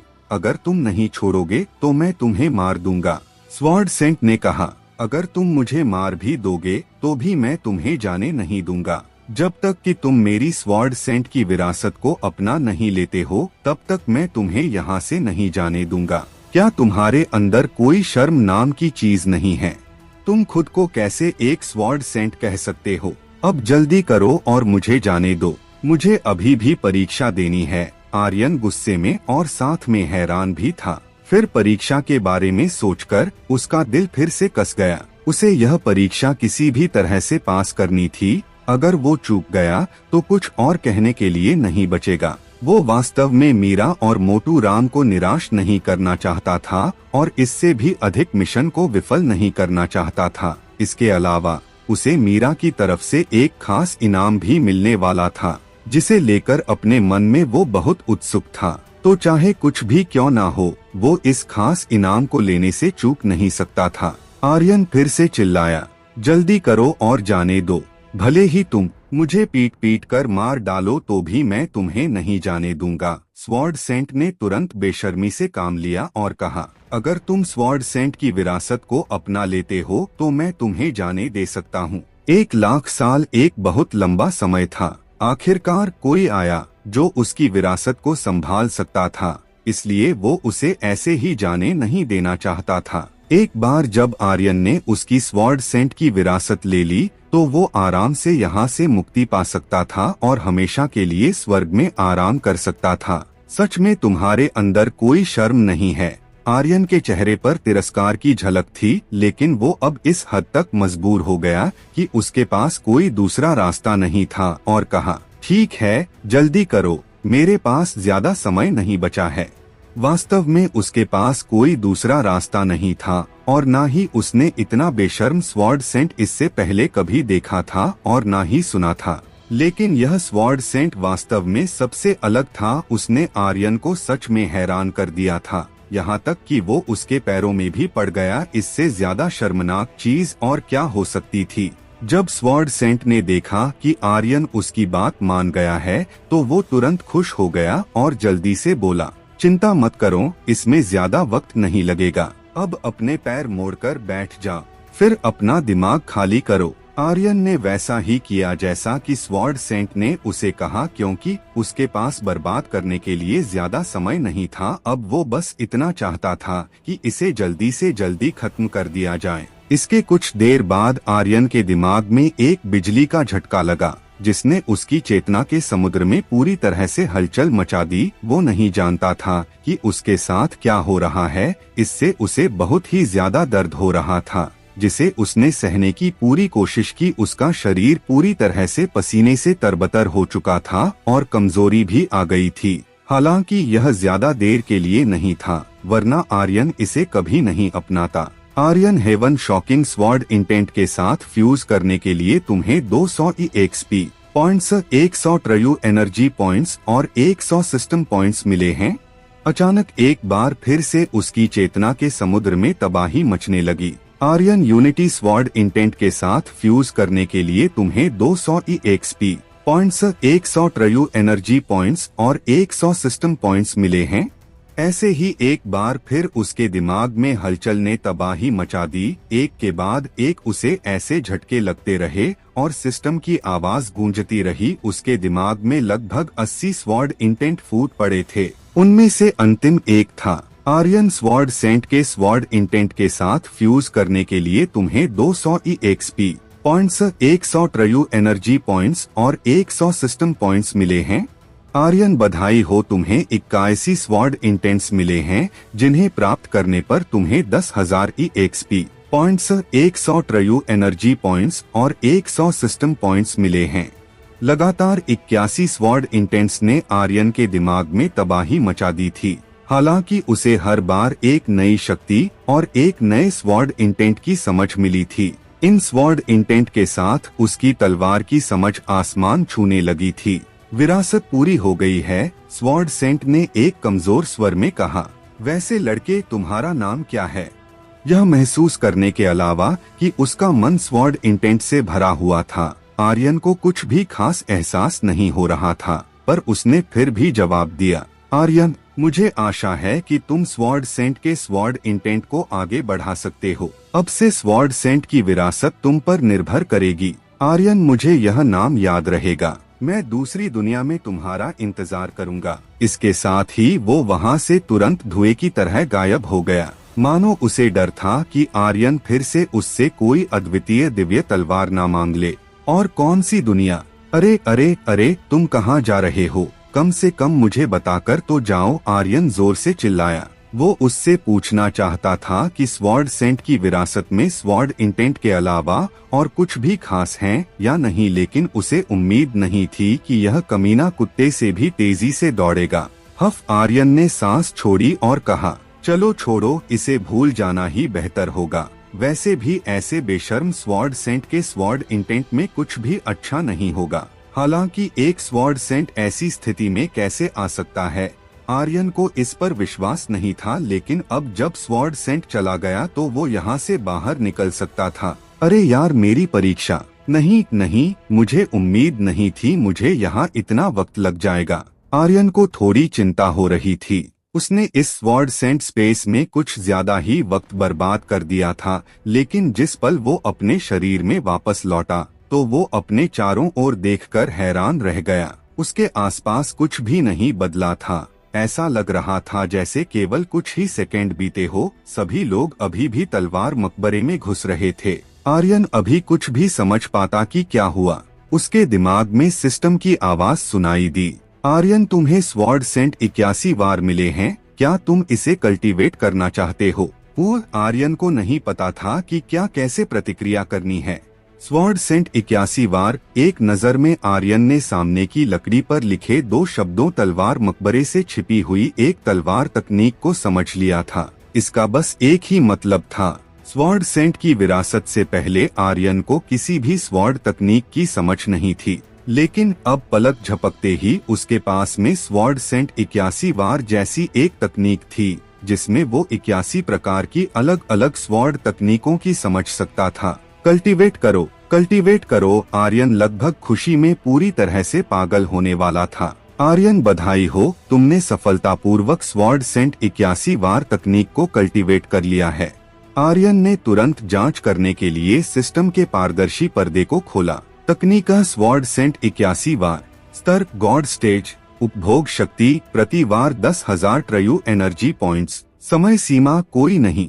विवरण 9 से 9 81 स्वॉर्ड। 9 से 9 81 परिवर्तन। प्रत्येक स्वॉर्ड में एक स्वॉर्ड इंटेंट की परत है जो हमेशा बदलती रहती है। विवरण 2 इस स्वॉर्ड तकनीक में स्वॉर्ड सेंट की विरासत की शक्ति है। विवरण 3 इसमें एक बार महारत हासिल करने के बाद कोई भी स्वॉर्ड सेंट मोड में प्रवेश कर सकता है। स्वॉर्ड सेंट 81 वार तकनीक के सिस्टम के विवरण को देखते हुए आर्यन थोड़ा भ्रमित था। 9 से 9 81 स्वॉर्ड। 81 स्वॉर्ड इंटेंट, प्रत्येक के लिए एक भयानक स्वॉर्ड। क्या ये स्वॉर्ड सेंट की विरासत है? भाड़ में जाओ, बस इतना ही। एक स्वॉर्ड इंटेंट के लिए मुझे 10,000 ट्रयू एनर्जी पॉइंट्स की जरूरत पड़ेगी, तो पूरे 81 स्वॉर्ड इंटेंट के लिए 8,10,000 पॉइंट। ये बकवास है। इस तरह तो मैं कभी भी 81 वार को एक साथ जारी नहीं कर पाऊंगा। उस बुड्ढे ने मुझे ठगा है। आर्यन इस बात से बहुत कम खुश था। उसके पास अभी केवल 3 लाख ट्रयू एनर्जी पॉइंट्स थे, जिसका मतलब था कि वो अपनी ताकत के हिसाब से केवल 30 से 40 वार कर सकता था। इतने कम पॉइंट्स के साथ वो कभी पूरे 81 वार नहीं कर पाएगा। हालांकि अगर वो एक बार में 81 स्वॉर्ड के साथ 81 तकनीकें एक साथ इस्तेमाल करके किसी पर हमला करेगा तो यह कितना खतरनाक हमला होने वाला था। आर्यन ने फिर इसके बारे में ज्यादा सोचने की हिम्मत नहीं की। अरे यार, अगर मुझे इसके दूसरे लेवल पर पहुंचना है तो मुझे 10,000 निपुणता पॉइंट्स करने होंगे। इसमें पता नहीं कितना वक्त लगेगा। आर्यन ने स्वॉर्ड सेंट 81 वार तकनीक में महारत हासिल करने के लिए जरूरी पॉइंटर्स को देखते हुए गिड़गिड़ाया। अगर कोई और इस तकनीक को हासिल करता तो उसे इसमें महारत हासिल करने के लिए कई हजार वर्षों तक मेहनत करनी पड़ती। फिर भी यह नहीं कहा जा सकता था कि वो इसमें महारत हासिल कर पाएगा। लेकिन आर्यन के पास सिस्टम था जिसकी मदद से वो इस तकनीक को जारी करके केवल कुछ अभ्यास से ही महारत हासिल कर सकता था। हालांकि यह भी ज्यादा आसान नहीं था। उसे इसके लिए निपुणता पॉइंट्स की जरूरत पड़ती थी। मुझे डर है कि इतने निपुणता पॉइंट्स हासिल करते हुए कहीं मैं बूढ़ा ना हो जाऊं। उसने स्वॉर्ड सेंट तकनीक में महारत हासिल करने के लिए जरूरी पॉइंट्स को देखते हुए निराशा महसूस की। इस तरह तो मैं कभी भी स्वॉर्ड सेंट मोड में नहीं जा पाऊंगा। हालांकि यही कड़वी सच्चाई थी। वो यह भी अच्छी तरह से जानता था कि तकनीक जितनी कठिन होगी उसकी शक्ति भी उतनी ही उग्र होगी। अगर निष्कर्ष निकाला जा सकता है तो यह कहना गलत नहीं होगा कि स्वॉर्ड सेंट 81 वार तकनीक अद्वितीय थी। उस बुढ़े ने इतनी अच्छी बात के बारे में पहले क्यों नहीं बताया? वो तो इतनी तेजी से भागा जैसे मैं उसे खाने वाला हूँ। अचानक आर्यन को कुछ जरूरी चीज के बारे में याद आया। परीक्षा। धिक्कार है, मैं लगभग भूल ही गया था। ये याद आते ही उसने अपने हाथ की डाल को भीड़ की ओर फेंक दिया और चिल्लाया, देखो वहाँ एक सुंदर लड़की है जो अपने कपड़े उतार रही है। ये सुनते ही अचानक सभी ने भागना बंद कर दिया और पीछे मुड़कर देखने लगे, लेकिन चारों ओर नजर घुमाने पर भी उन्हें कोई लड़की नहीं दिखी। अरे वो सुंदर लड़की कहाँ है जो कपड़े उतार रही है? शायद उस लड़के ने झूठ बोला है। वो हमारा ध्यान कहीं और करना चाहता होगा ताकि हमसे पहले अंदर जा सके। आखिर वो कमीना कौन है जिसकी हमसे झूठ बोलने की हिम्मत हुई? मैं उस कुत्ते को जान से मार दूंगा। मैं भी उस कुत्ते को मौत के घाट उतार दूंगा और उसकी बहन के कपड़े फाड़ दूंगा। तब उसे पता चलेगा झूठ बोलने का अंजाम क्या होता है। जिस वक्त सभी आर्यन को गाली दे रहे थे उस समय वो अपनी पूरी गति के साथ अंदर तलवार मकबरे की गुफा में घुस गया। यह देखकर आसमान में तलवारों पर उड़ रहे चारों बुजुर्ग ने एक लंबी आह भरी।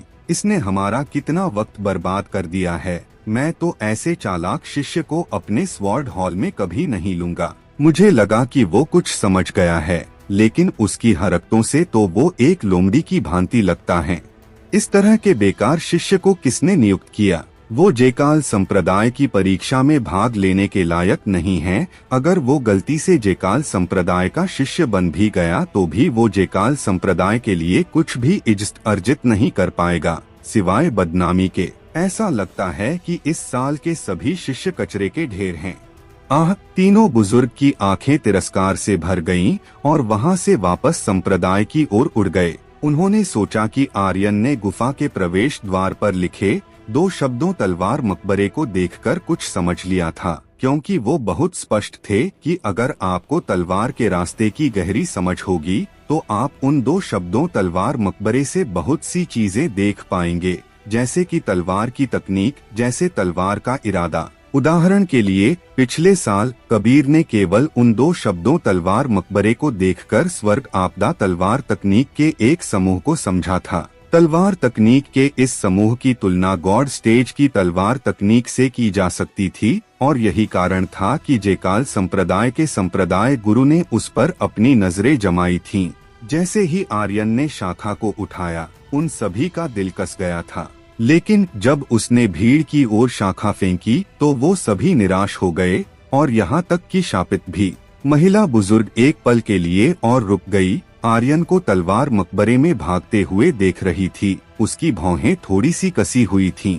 क्या तुम्हें वास्तव में कुछ समझ में नहीं आया?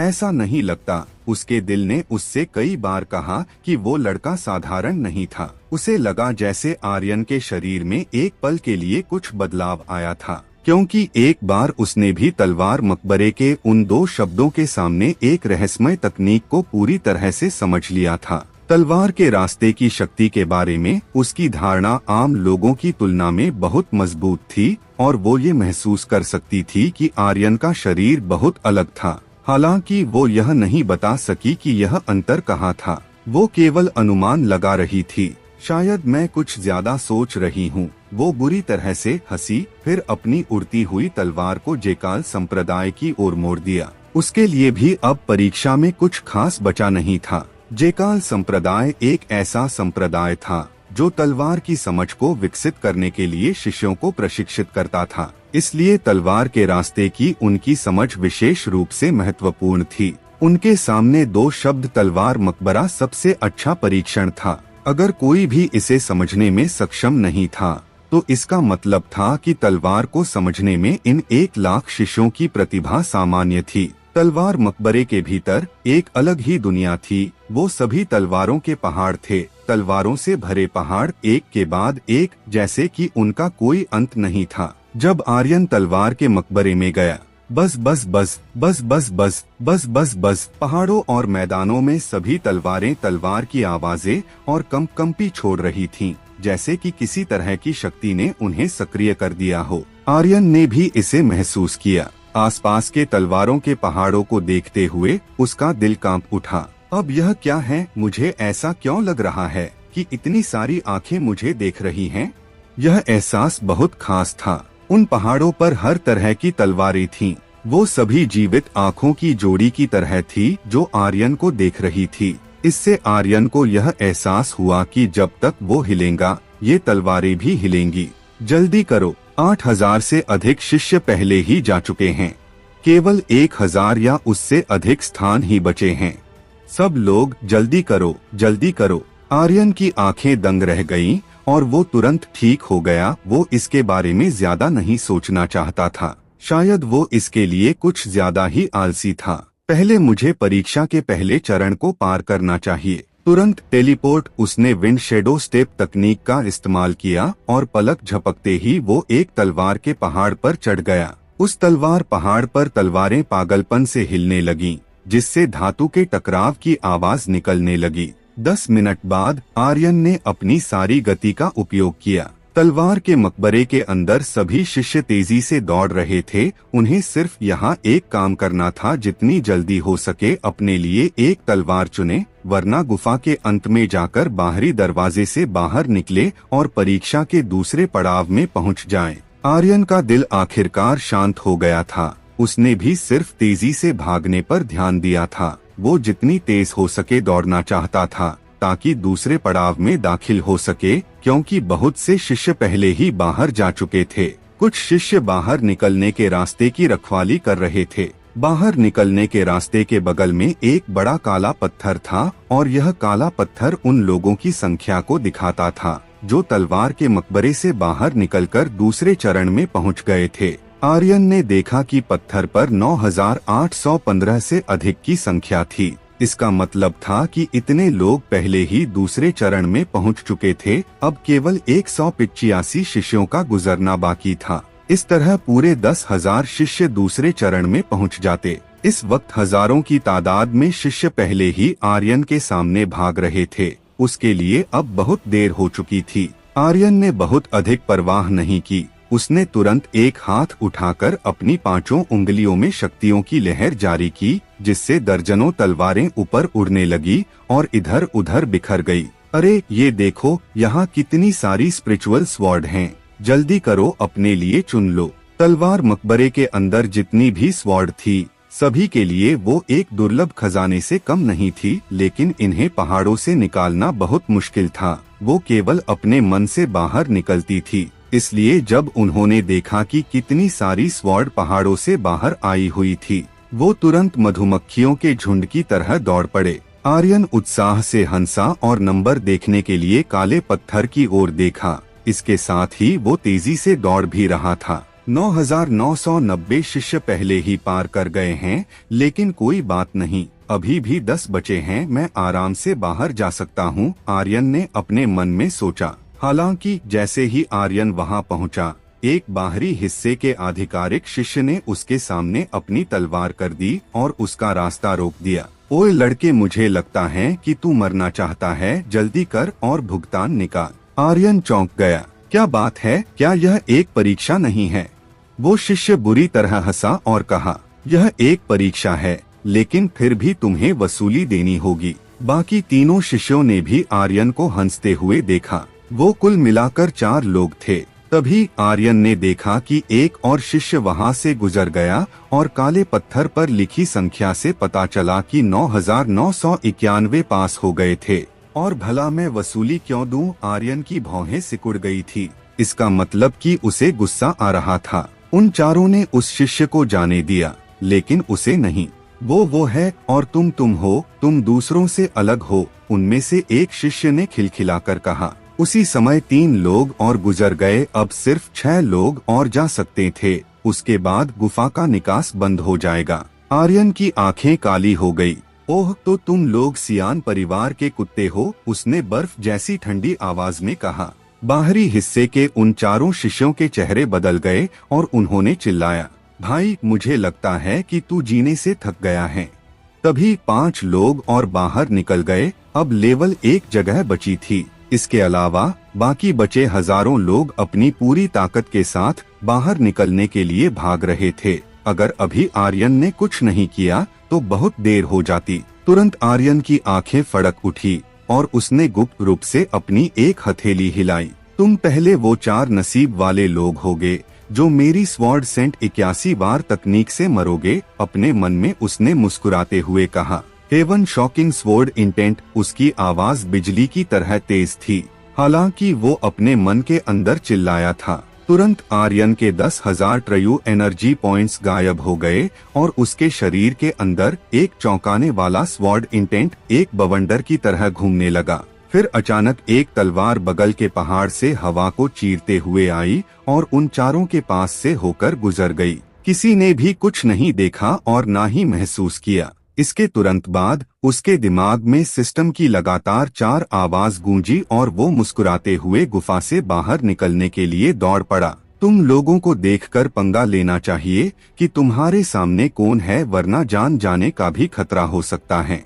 आर्यन ने टेलीपोर्ट तकनीक का इस्तेमाल किया और वो बिजली की गति से गुफा से बाहर निकल गया और इसी के साथ काले पत्थर पर संख्या बढ़कर 10,000 हो गई और निकास द्वार बंद हो गया। इस समय वो चारों शिष्य अभी भी वहां गतिहीन रूप से खड़े थे। उनकी आंखें नीरस थीं और उनके शरीर पर कोई घाव नहीं था, मानो वो मरे नहीं थे।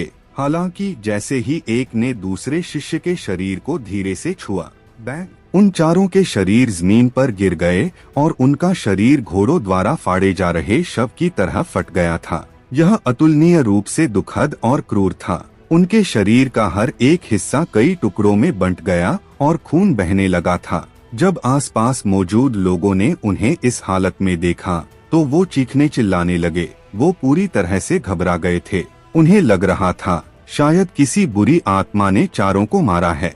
उनमें से कुछ लोग तो इतना डर गए कि वो जमीन पर लकवाग्रस्त होकर गिर गए। यह स्वॉर्ड सेंट 81 बार तकनीक का पहला स्वॉर्ड इंटेंट था जिसने उनके शरीर को कई छोटे छोटे टुकड़ों में काट दिया था। यहाँ तक कि मरने वाले लोगों को पता भी नहीं लगा और न ही उन्हें कोई दर्द महसूस हुआ। यह ऐसा था जैसे उन्हें बेहोशी में मारा गया हो।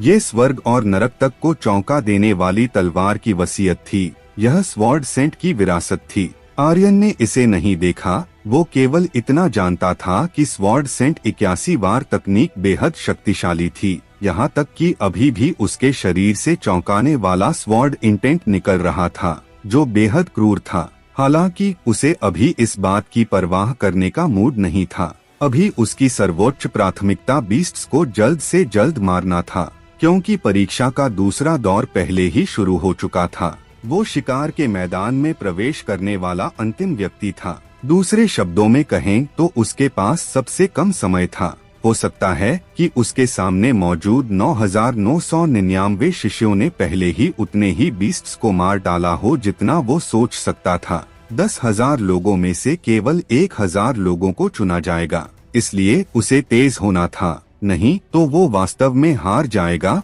और उसने हार मानना कभी सीखा नहीं था। दूसरी ओर तलवार मकबरे के बंद होने की खबर जल्दी ही सभी बुजुर्गों तक फैल गई। उसी के साथ 4 बाहरी हिस्से के शिष्यों की विचित्र मृत्यु ने सनसनी मचा दी थी। बाहरी हिस्से के सभी बुजुर्गों ने जांच करने के लिए तुरंत तलवार मकबरे में प्रवेश किया। उन्होंने देखा कि चारों शिष्यों के शरीरों को कई टुकड़ों में काटा गया था और यह काम बहुत सफाई से किया गया था, जैसे कि उन्हें बड़े ही आराम से मारा गया है।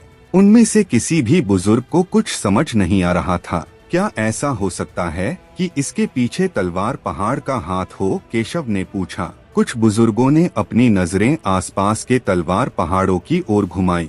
वो समझने की कोशिश कर रहे थे क्या सच में तलवार पहाड़ों ने ऐसा किया था। क्योंकि उनके हिसाब से परीक्षा में भाग लेने वाला कोई भी शिष्य इस काबिल नहीं था कि वो बाहरी हिस्से के 4 शिष्यों को इस तरह मार सकें।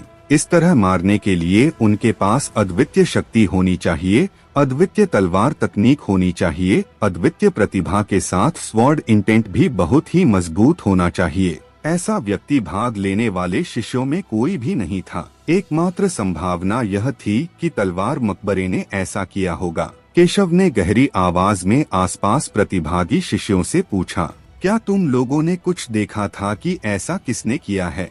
नहीं, कोई नहीं। हम सब यहाँ परीक्षा में भाग लेने के लिए आए हैं। हम में से क्यों कोई बाहरी हिस्से के शिष्यों को मारेगा? जब हम पहुँचे तो वो यहाँ खड़े थे।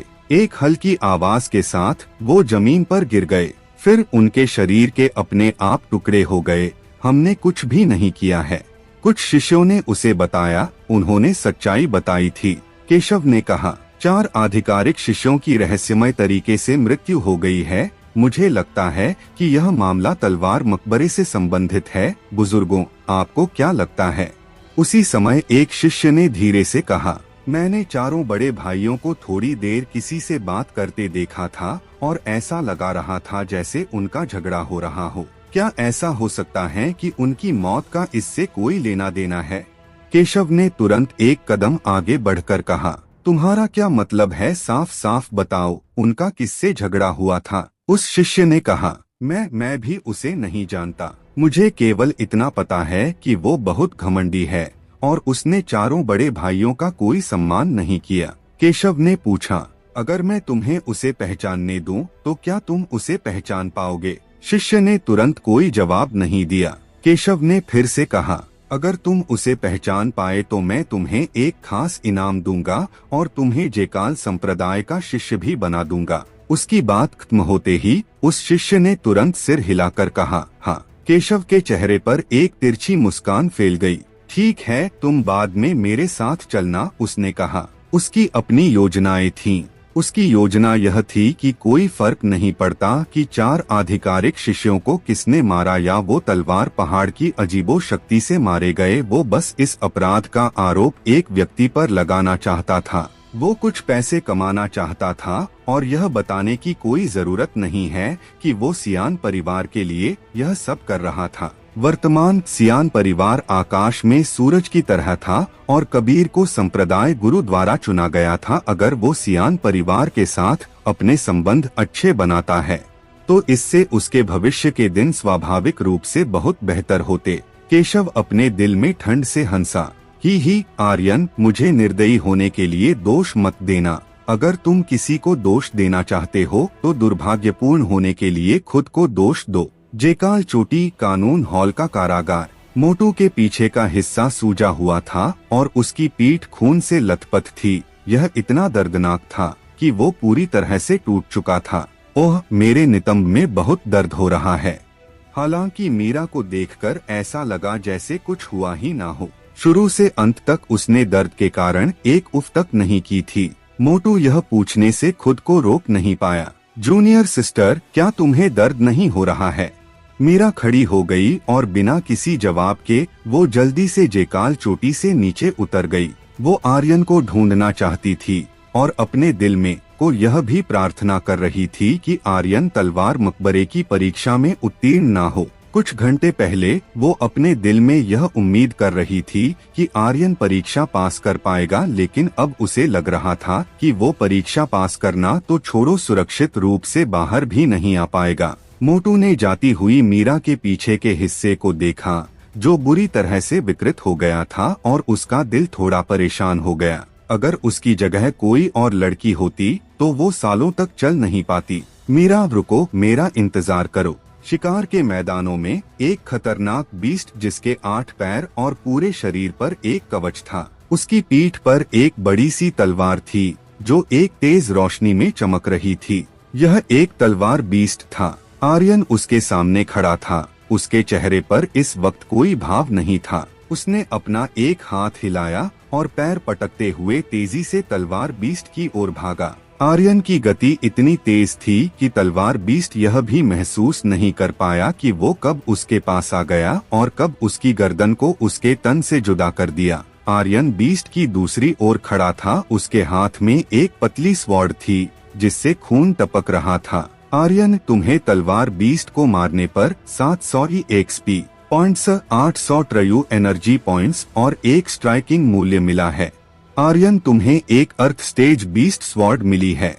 यह केवल एक अर्थ स्टेज स्वॉर्ड थी जो आर्यन के लिए एक कचरे से कम नहीं थी। उसने उसे एक नजर देखा भी नहीं और तलवार बीस्ट का सिर अपनी स्पेस रिंग में डाल दिया। फिर उसने जल्दी से और बीस्ट को मारना शुरू कर दिया। उसने किसी भी हमले में अपनी ट्रयू एनर्जी का इस्तेमाल नहीं किया था। इसके बजाय उसने अपने स्वॉर्ड इंटेंट को सक्रिय किया हुआ था। ऐसा नहीं था कि आर्यन अपनी ट्रयू एनर्जी को इस्तेमाल नहीं करना चाहता था। यह बस इतना था कि उसके पास केवल लगभग 20,000 ट्रयू एनर्जी पॉइंट्स बचे थे। वो इन्हें बचाए रखना चाहता था ताकि जरूरत पड़ने पर उनका इस्तेमाल किया जा सके। अगर उसके पास ड्रैगन स्पिरिट पिल्स होती तो शायद उसे इसका इस्तेमाल करने में कोई दिक्कत नहीं होती, लेकिन उसके पास एक भी ड्रैगन स्पिरिट पिल नहीं थी तो वो इसे बचाना चाहता था। उसे नहीं पता था कि आगे क्या होगा। 2 घंटे बाद आर्यन जब एक तलावर बीस्ट को मार रहा था तभी उसे एक कमजोर लड़की अपनी ओर आती हुई दिखाई दी।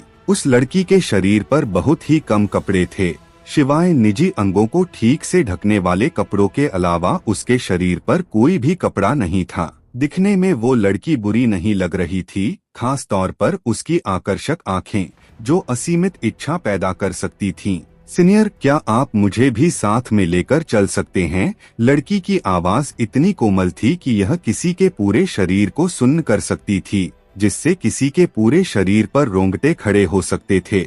लड़की ने आर्यन को प्यार से देखा जो बहुत ही कमजोर लग रही थी, यहाँ तक कि उसने अपनी छाती का कपड़ा भी थोड़ा नीचे कर लिया, जिससे उसकी दूध जैसी गोरी त्वचा की एक लकीर दिखाई दी जो नीचे 2 पहाड़ों की तलहटी में जा रही थी। आर्यन ने एक नजर डाली और तुरंत अपने मन में सोचा, शांत आर्यन, शांत, खुद पर काबू कर। उसने पहले भी कई सुंदर लड़कियों को देखा था, लेकिन यह पहली बार था जब उसने इतनी कोमल लड़की को इतने कम कपड़ों में देखा था। लड़की ने आर्यन के गंभीर भाव को देखा, जिससे उसके चेहरे पर एक मुस्कान आ गई।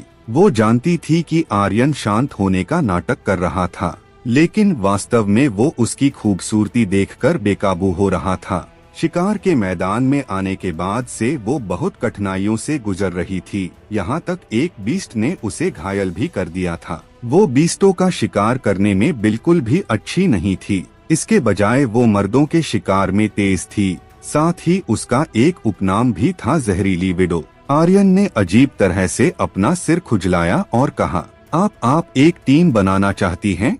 जहरीली विडो ने निर्दोष होने का नाटक किया और तुरंत अपना सिर हिलाते हुए कहा, सीनियर, क्या आप मुझे साथ लेकर चल सकते हैं? मुझे अकेले रहने में डर लगता है।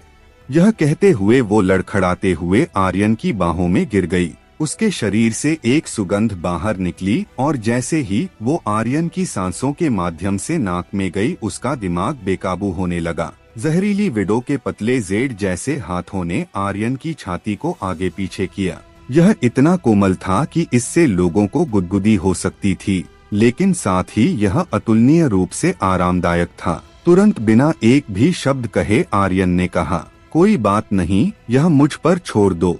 जहरीली विडो तुरंत खुशी से उछल पड़ी। उसके चेहरे पर अभी भी एक मासूम नजर थी और उसने कहा, बहुत बहुत धन्यवाद सीनियर, आप सच में बहुत अच्छे हैं। मैं पहली नजर में देखने के बाद ही समझ गई थी कि आप मेरी मदद करेंगे। वो बहुत ज्यादा खुश थी, आखिर वो अपने मकसद में सफल हो गई थी। आर्यन शरारत से हंसा, मुझे तुम्हारी मदद करने में कोई भी परेशानी नहीं है, ना ही मुझे तुम्हें बीस्ट देने में कोई समस्या है जिनका मैंने शिकार किया था। लेकिन यह बोलते हुए आर्यन रुक गया और जहरीली विडो को एक भद्दी वासना भरी मुस्कान के साथ देखा। जहरीली विडो ने एक शर्मीली अभिव्यक्ति का खुलासा किया और अपने शरीर को मरोड़ा। सीनियर, तुम बहुत बुरे हो, मैं अब नहीं आ रही हूँ। नहीं आ रही हो? आर्यन तुरंत जाने के लिए मुड़ गया और बोला, तो ठीक है, अगर तुम नहीं आना चाहती हो तो इसे भूल जाओ, मैं जा रहा हूँ। उसको जाने के लिए मुड़ता देखकर जहरीली विडो की अभिव्यक्ति थोड़ी बदल गई, क्योंकि उसने खुद से सोचा, ऐसा लगता है कि अगर मैं उसे कुछ लाभ नहीं देती हूँ तो मैं इस लड़के का इस्तेमाल नहीं कर पाऊंगी। अभी इसने एक ही वार से एक तलवार बीस्ट को मार डाला। उसकी इस ताकत के साथ मेरे लिए शीर्ष 1000 में जाने में कोई दिक्कत नहीं होगी। तुरंत जहरीली विडो ने सहज भाव से कहा, सीनियर मत जाओ, मैंने यह नहीं कहा कि मैं सहमत नहीं हूँ। आर्यन तुरंत रुक गया और वापस उसकी ओर मुड़कर मुस्कुराते हुए बोला, फिर तुमने ऐसा पहले क्यों कहा? मैं एक हाथ से तलवार बीस्ट का शिकार कर सकता हूँ, मैं जितना चाहूँ तुम्हारे लिए उतने बीस्ट मार सकता हूँ। लेकिन आर्यन बदतमीजी से हंसा। जहरीली विडो तुरंत एक कदम आगे बढ़कर आर्यन के गले से चिपक गई और बोली, लेकिन क्या? आर्यन हंसा, तुम्हें मुझे कुछ मिठास देनी होगी। जहरीली विडो ने तुरंत अपनी छाती बाहर निकाल ली और कहा, क्या तुम इसे चाहते हो? अगर ऐसा है तो तुम आगे बढ़ सकते हो, मैं इसके लिए तैयार हूँ। आर्यन बस उसके मुंह से यही सुनना चाहता था। उसने तुरंत एक कदम आगे बढ़ाया और एक हाथ से उसकी छाती को पकड़ लिया, फिर उन्हें मसलने लगा। छाती मसले जाने से जहरीली विडो को दर्द हो रहा था, लेकिन वो अभी भी इसका आनंद लेने का नाटक कर रही थी। उसकी सांसें भारी हो गईं और उसने अजीब तरह से सांस छोड़ते हुए आह भरी।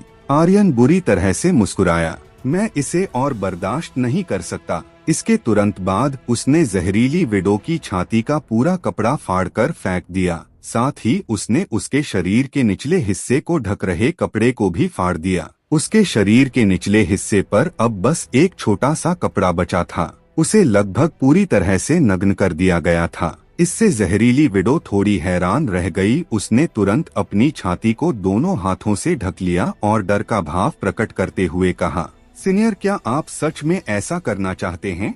आप वो इसके लिए पूरी तरह से तैयार नहीं थी। उसे नहीं पता था कि आर्यन उसके कपड़ों को सच में फाड़ देगा। इसके अलावा उसके कपड़ों को इतने टुकड़ों में फाड़ा गया था कि उन्हें फिर से नहीं पहना जा सकता था। डरो मत, मेरे पास कपड़े हैं, मैं उन्हें बाद में तुम्हारे लिए रख दूंगा, आर्यन ने कहा। अचानक उसने एक छलांग लगाई और उससे दर्जनों मीटर दूर जाकर खड़ा हो गया। फिर वो जोर से हंसते हुए बोला, क्या तुम सच में अपने हुस्न के भरोसे मेरे साथ खेलना चाहती थी? हाँ। जहरीली विडो सदमे में थी और उसने कहा, सीनियर, आप किस बारे में बात कर रहे हैं? मुझे कुछ समझ में नहीं आ रहा है। आर्यन हंसा, नाटक करना बंद करो। रास्ते में मैंने कुछ लोगों की लाश देखी थी। उनके शरीर पर लगे घावों से यह बताया जा सकता है कि उन्हें एक हल्के से प्रहार से मारा गया था। वो एक लड़की के हाथों मारे गए होंगे। इसके अलावा उन सभी की स्पेस रिंग गायब थी। इसका मतलब है कि वो खूनी तुम हो जिसने उन्हें मारा था, है ना? यह सच था कि आर्यन उसकी सुंदरता से मोहित हो गया था और यह भी सच था कि वह प्रलोभन का विरोध नहीं कर सकता था। हालांकि यह सच था कि आर्यन उसकी सुंदरता से मोहित हो गया था और यह भी सच था कि वह प्रलोभन का विरोध नहीं कर सकता था। हालांकि वो एक बहुत ही विशिष्ट व्यक्ति था। उसे वास्तव में जहरीली विडो जैसी लड़की के लिए कोई भावना नहीं थी। इसके अलावा उसके शर्मीलेपन के इस तरह के ढोंग ने उसे घृणा महसूस कराई। जहरीली विडो का चेहरा काला पड़ गया, लेकिन जल्द ही उसकी अभिव्यक्ति ठीक हो गई और उसने एक ठंडी आवाज में कहा, चूंकि अब तुम्हें मेरे बारे में पता लग ही गया था तो मैं तुम्हें जिंदा नहीं छोड़ सकती। इतना बोलने के बाद जहरीली विडो ने तुरंत अपनी स्पेस रिंग से एक कांटेदार चाबुक निकाला। आर्यन वास्तव में उसके हाथों में चाबुक देखकर काफी हैरान रह गया और हंसते हुए बोला, वाह, तुम्हारी पसंद तो बहुत ही अनोखी है। चूंकि आर्यन के सामने सब कुछ उजागर हो गया था तो जहरीली विडो के पास छिपाने के लिए कुछ नहीं था। वो अब बस आर्यन को मारना चाहती थी, इसलिए वह एक कदम आगे बढ़ी और अपने हाथों में कांटेदार चाबुक को लहराया, जिससे उसने आर्यन की गर्दन पर वार किया। सच कहूँ तो मैं तुम्हारे बदन पर एक कपड़ा छोड़कर जाना चाहता था, लेकिन अब ऐसा है, वो आर्यन ने मुस्कुराते हुए कहा। उसके इतना बोलने के तुरंत बाद एक पतली स्वॉर्ड हवा को चीरते हुए आई, जिसने जहरीली विडो के शरीर पर अंतिम कपड़े को भी टुकड़ों में काट दिया। उसके शरीर पर अब एक भी कपड़ा नहीं बचा था। इस समय आर्यन पहले ही कई 100 मीटर पीछे हट चुका था और दूर से हंसते हुए बोला, कपड़े नहीं बचे हैं। जहरीली विडो ने अपने दांत कस लिए और गुस्से में उससे कहा, कुत्ते, मैं तुम्हें मार दूंगी। मुझे मार दोगी? हाँ हाँ हाँ। आर्यन जोर से हंसा और दूर से ही चिल्लाते हुए बोला, कोई जल्दी आओ, यहाँ एक लड़की है जिसने कोई कपड़े नहीं पहने हैं। आओ और देखो, एक सुंदर लड़की, वो नग्न है। आओ और देखो। तुरंत जंगल में हंगामा मच गया। कपड़ों के बिना कोई सुंदरता है? चलो देखते हैं। मुझे उसे देखना है। भले ही यह एक परीक्षा का मैदान हो, लेकिन एक नग्न लड़की को देखना बात ही अलग है। मुझे भी साथ ले चलो। लोगों की एक बड़ी भीड़ आ गई। आर्यन खिलखिलाकर हंसा, तुम इस तरह की चाल से मुझसे लड़ना चाहती हो? हाँ हाँ हाँ, लेकिन तुम अभी भी इसमें बहुत कच्ची हो। आर्यन मूर्ख नहीं था। वास्तव में उसकी जगह कोई और होता तो उस तरह की सुंदरता को नग्न देखकर अपने आप पर काबू नहीं पा सकता था। ऐसा नहीं था कि वो उसे पसंद नहीं आई थी, लेकिन आर्यन यह बता सकता था कि जरूर उस लड़की का कोई और भी मकसद था। हालांकि यह बस उसका एक अंदाजा था। जहरीली विडो घबरा गई और गुस्से में अपने दांत कस लिए।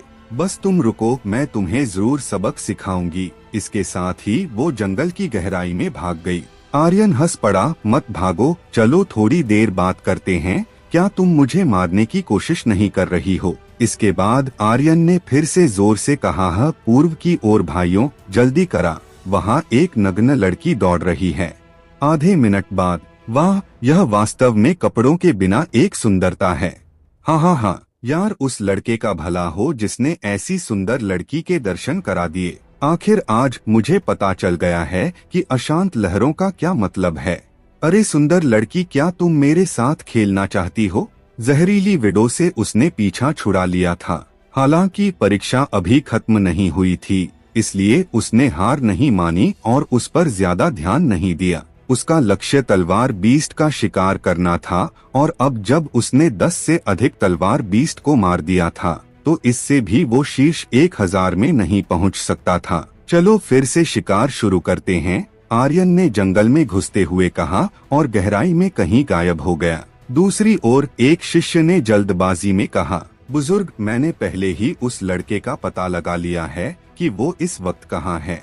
केशव हैरान रह गया और उसने कहा, ठीक है, तो चलो, अब वक्त आ गया है कि मैं अपने शिष्य का बदला लूं। आर्यन, बस मरने का इंतजार करो, मैं आ रहा हूँ। केशव ने तुरंत आदेश दिया, एक घेराबंदी करो और उसे चारों ओर से घेर लो। मैं अपने शिष्य का बदला लेने के लिए उसे अपने हाथों से मारना चाहता हूँ। 200 से अधिक बाहरी हिस्से के शिष्य एक स्वर में चिल्लाए। ठीक है, वो सभी बाहरी हिस्से के एलिट शिष्य थे और सियान परिवार की सेना का भी हिस्सा थे। उन लोगों को परीक्षा में नजर रखने के लिए भेजा गया था, लेकिन उनका यहाँ आने का सिर्फ एक मकसद था, आर्यन को ढूंढकर मारना। अगर वो यहाँ मर भी गया तो उनसे कोई कुछ नहीं पूछने वाला था। वो यहाँ जो चाहे कर सकते थे। रात हो गई। मीरा और मोटू तलवार मकबरे से बाहर आ गए। उन्होंने पूरे तलवार मकबरे को छान मारा था, लेकिन उन्हें आर्यन का मरा हुआ शरीर कहीं नहीं मिला। इसका साफ मतलब था कि वो अभी जिंदा था और दूसरे चरण की परीक्षा में प्रवेश कर चुका था। हालांकि उनकी नजरों में यह और भी बुरी खबर थी। अब सब कुछ खत्म हो गया, मोटू ने निर्जीव आंखों से कहा। इस बार यह वास्तव में खत्म हो गया है।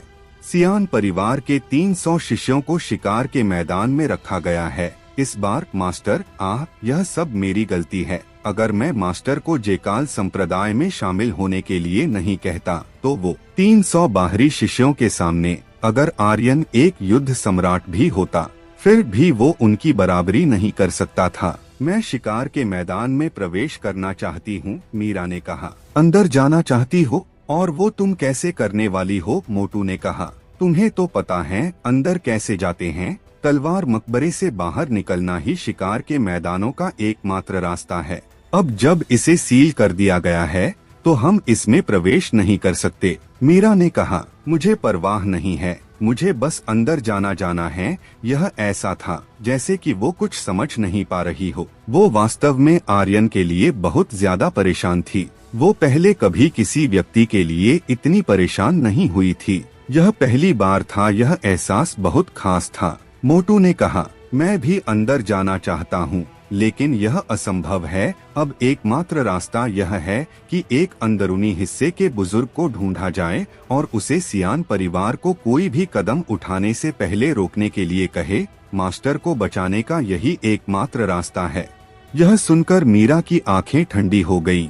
उसने तुरंत मोटू की ओर देखा और कहा, जल्दी करो, चलो बुजुर्ग को ढूंढते हैं। अगर बुजुर्ग को इस बारे में बताया गया तो वो जरूर केशव को रोकने के लिए शिकार के मैदान में चले जाएंगे। इसके बाद मीरा सीधे जेकाल चोटी की ओर भागी। कोई भी बात क्यों ना हो, उसे आर्यन को बचाना था, क्योंकि वो वही थी जिसने आर्यन को परीक्षा देने के लिए उकसाया था और वो चाहती थी कि वो परीक्षा पास करे। अब उसे इसका पछतावा हो रहा था। मोटू ने भी उत्सुकता से उसका पीछा किया और अपने दिल में सोचा, भले ही मुझे कोई कीमत चुकानी पड़े, मुझे केशव को रोकना होगा। बाहरी हिस्से में केशव को बहुत ज्यादा अधिकार प्राप्त था। यह कहा जा सकता है कि वो एक हाथ से आकाश को ढक सकता था। उसे पहले से ही सियान परिवार द्वारा रिश्वत दी जा चुकी थी। अगर वो केशव को कोई कदम उठाने से रोकना चाहता था तो एकमात्र तरीका यह था कि अंदरूनी हिस्से के एक बुजुर्ग को ढूंढ लिया जाए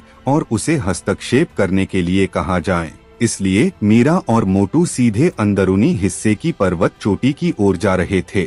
ऊपर पहुंचने के बाद दरवाजे पर रखवाली कर रहे 2 शिष्यों ने उन्हें रोका। यह ऐसी जगह नहीं है जहां बाहरी हिस्से के शिष्य आ सकते हैं, जल्दी से यहाँ से चले जा। मोटू ने चापलूसी भरे लहजे में कहा, बड़े भाई, हमें अंदर जाने दीजिए। मैं बुजुर्गों को एक जरूरी खबर देना चाहता हूँ। अगर हमें देर हो गई तो कुछ बहुत बुरा हो सकता है। तुम सिर्फ बाहरी हिस्से के शिष्य हो। अगर तुम्हें बुजुर्गों को कुछ बताना है तो उनके पास उसे सुनने के लिए वक्त नहीं है। हम अंदरूनी हिस्से के लोगों को तुम्हारे बाहरी हिस्से के मामलों में कोई दिलचस्पी नहीं है। उसका पूरा चेहरा अहंकार से भरा हुआ था। वो अंदरूनी हिस्से का एक शिष्य था तो वो खुद को बाहरी हिस्से के शिष्यों की तुलना में बड़ा समझता था और उन्हें गिरी हुई नजरों से देखता था। मीरा ने भी विनती की, सीनियर, मैं आप लोगों से एक विनती करती हूँ, कृपया हमें अंदर जाने दीजिए। बिल्कुल भी नहीं, दोनों ने एक ही समय में कहा। मोटू का गुस्सा भड़क उठा, मैं तुम्हें जान से मार दूंगा। कुत्तों, एकमात्र द्वारपाल शिष्य, मुझे विश्वास नहीं है कि तुम इतने मजबूत हो। इसी के साथ वो आगे बढ़ गया। हालांकि इससे पहले कि वो हमला कर पाता, एक बुजुर्ग ने चिल्लाते हुए कहा, क्या हुआ? अंदरूनी हिस्से के उन दोनों शिष्यों ने तुरंत अपना सिर झुका लिया और कहा, प्रणाम बुजुर्ग। ये दोनों बाहरी हिस्से के शिष्य जबरदस्ती अंदर घुसना चाहते हैं। मोटू ने तुरंत कहा, बुजुर्ग, हमें एक जरूरी खबर देनी है। अगर हमें देरी हुई तो बहुत बड़ा अनर्थ हो जाएगा। बुजुर्ग ने पूछा, अगर हमें देर हो जाए तो क्या होगा? मीरा ने कहा, बदला लेने के लिए सियान परिवार ने एक प्रतिभागी शिष्य पर हमला करने के लिए 300 बाहरी हिस्से के शिष्यों का इस्तेमाल किया है। मुझे उम्मीद है कि बुजुर्ग चंद्रपाल उन्हें रोकने में हमारी मदद करेंगे। क्या ऐसी बात है? चंद्रपाल की आंखें काली हो गईं और पूछा, क्या तुम्हारे पास कोई सबूत है? सबूत? मोटू हैरान रह गया और उसने कहा, कुंदन ने खुद हमें, बुजुर्ग केशव और बाकी शिष्यों को रिश्वत दी थी। हाँ। आखिर क्या होने वाला है? आर्यन की इस दिलचस्प कहानी का अगला पड़ाव जानने के लिए बने रहें हमारी कहानी स्पिरिट वर्ल्ड के साथ, सिर्फ हमारे चैनल रोज वर्स पर। धन्यवाद।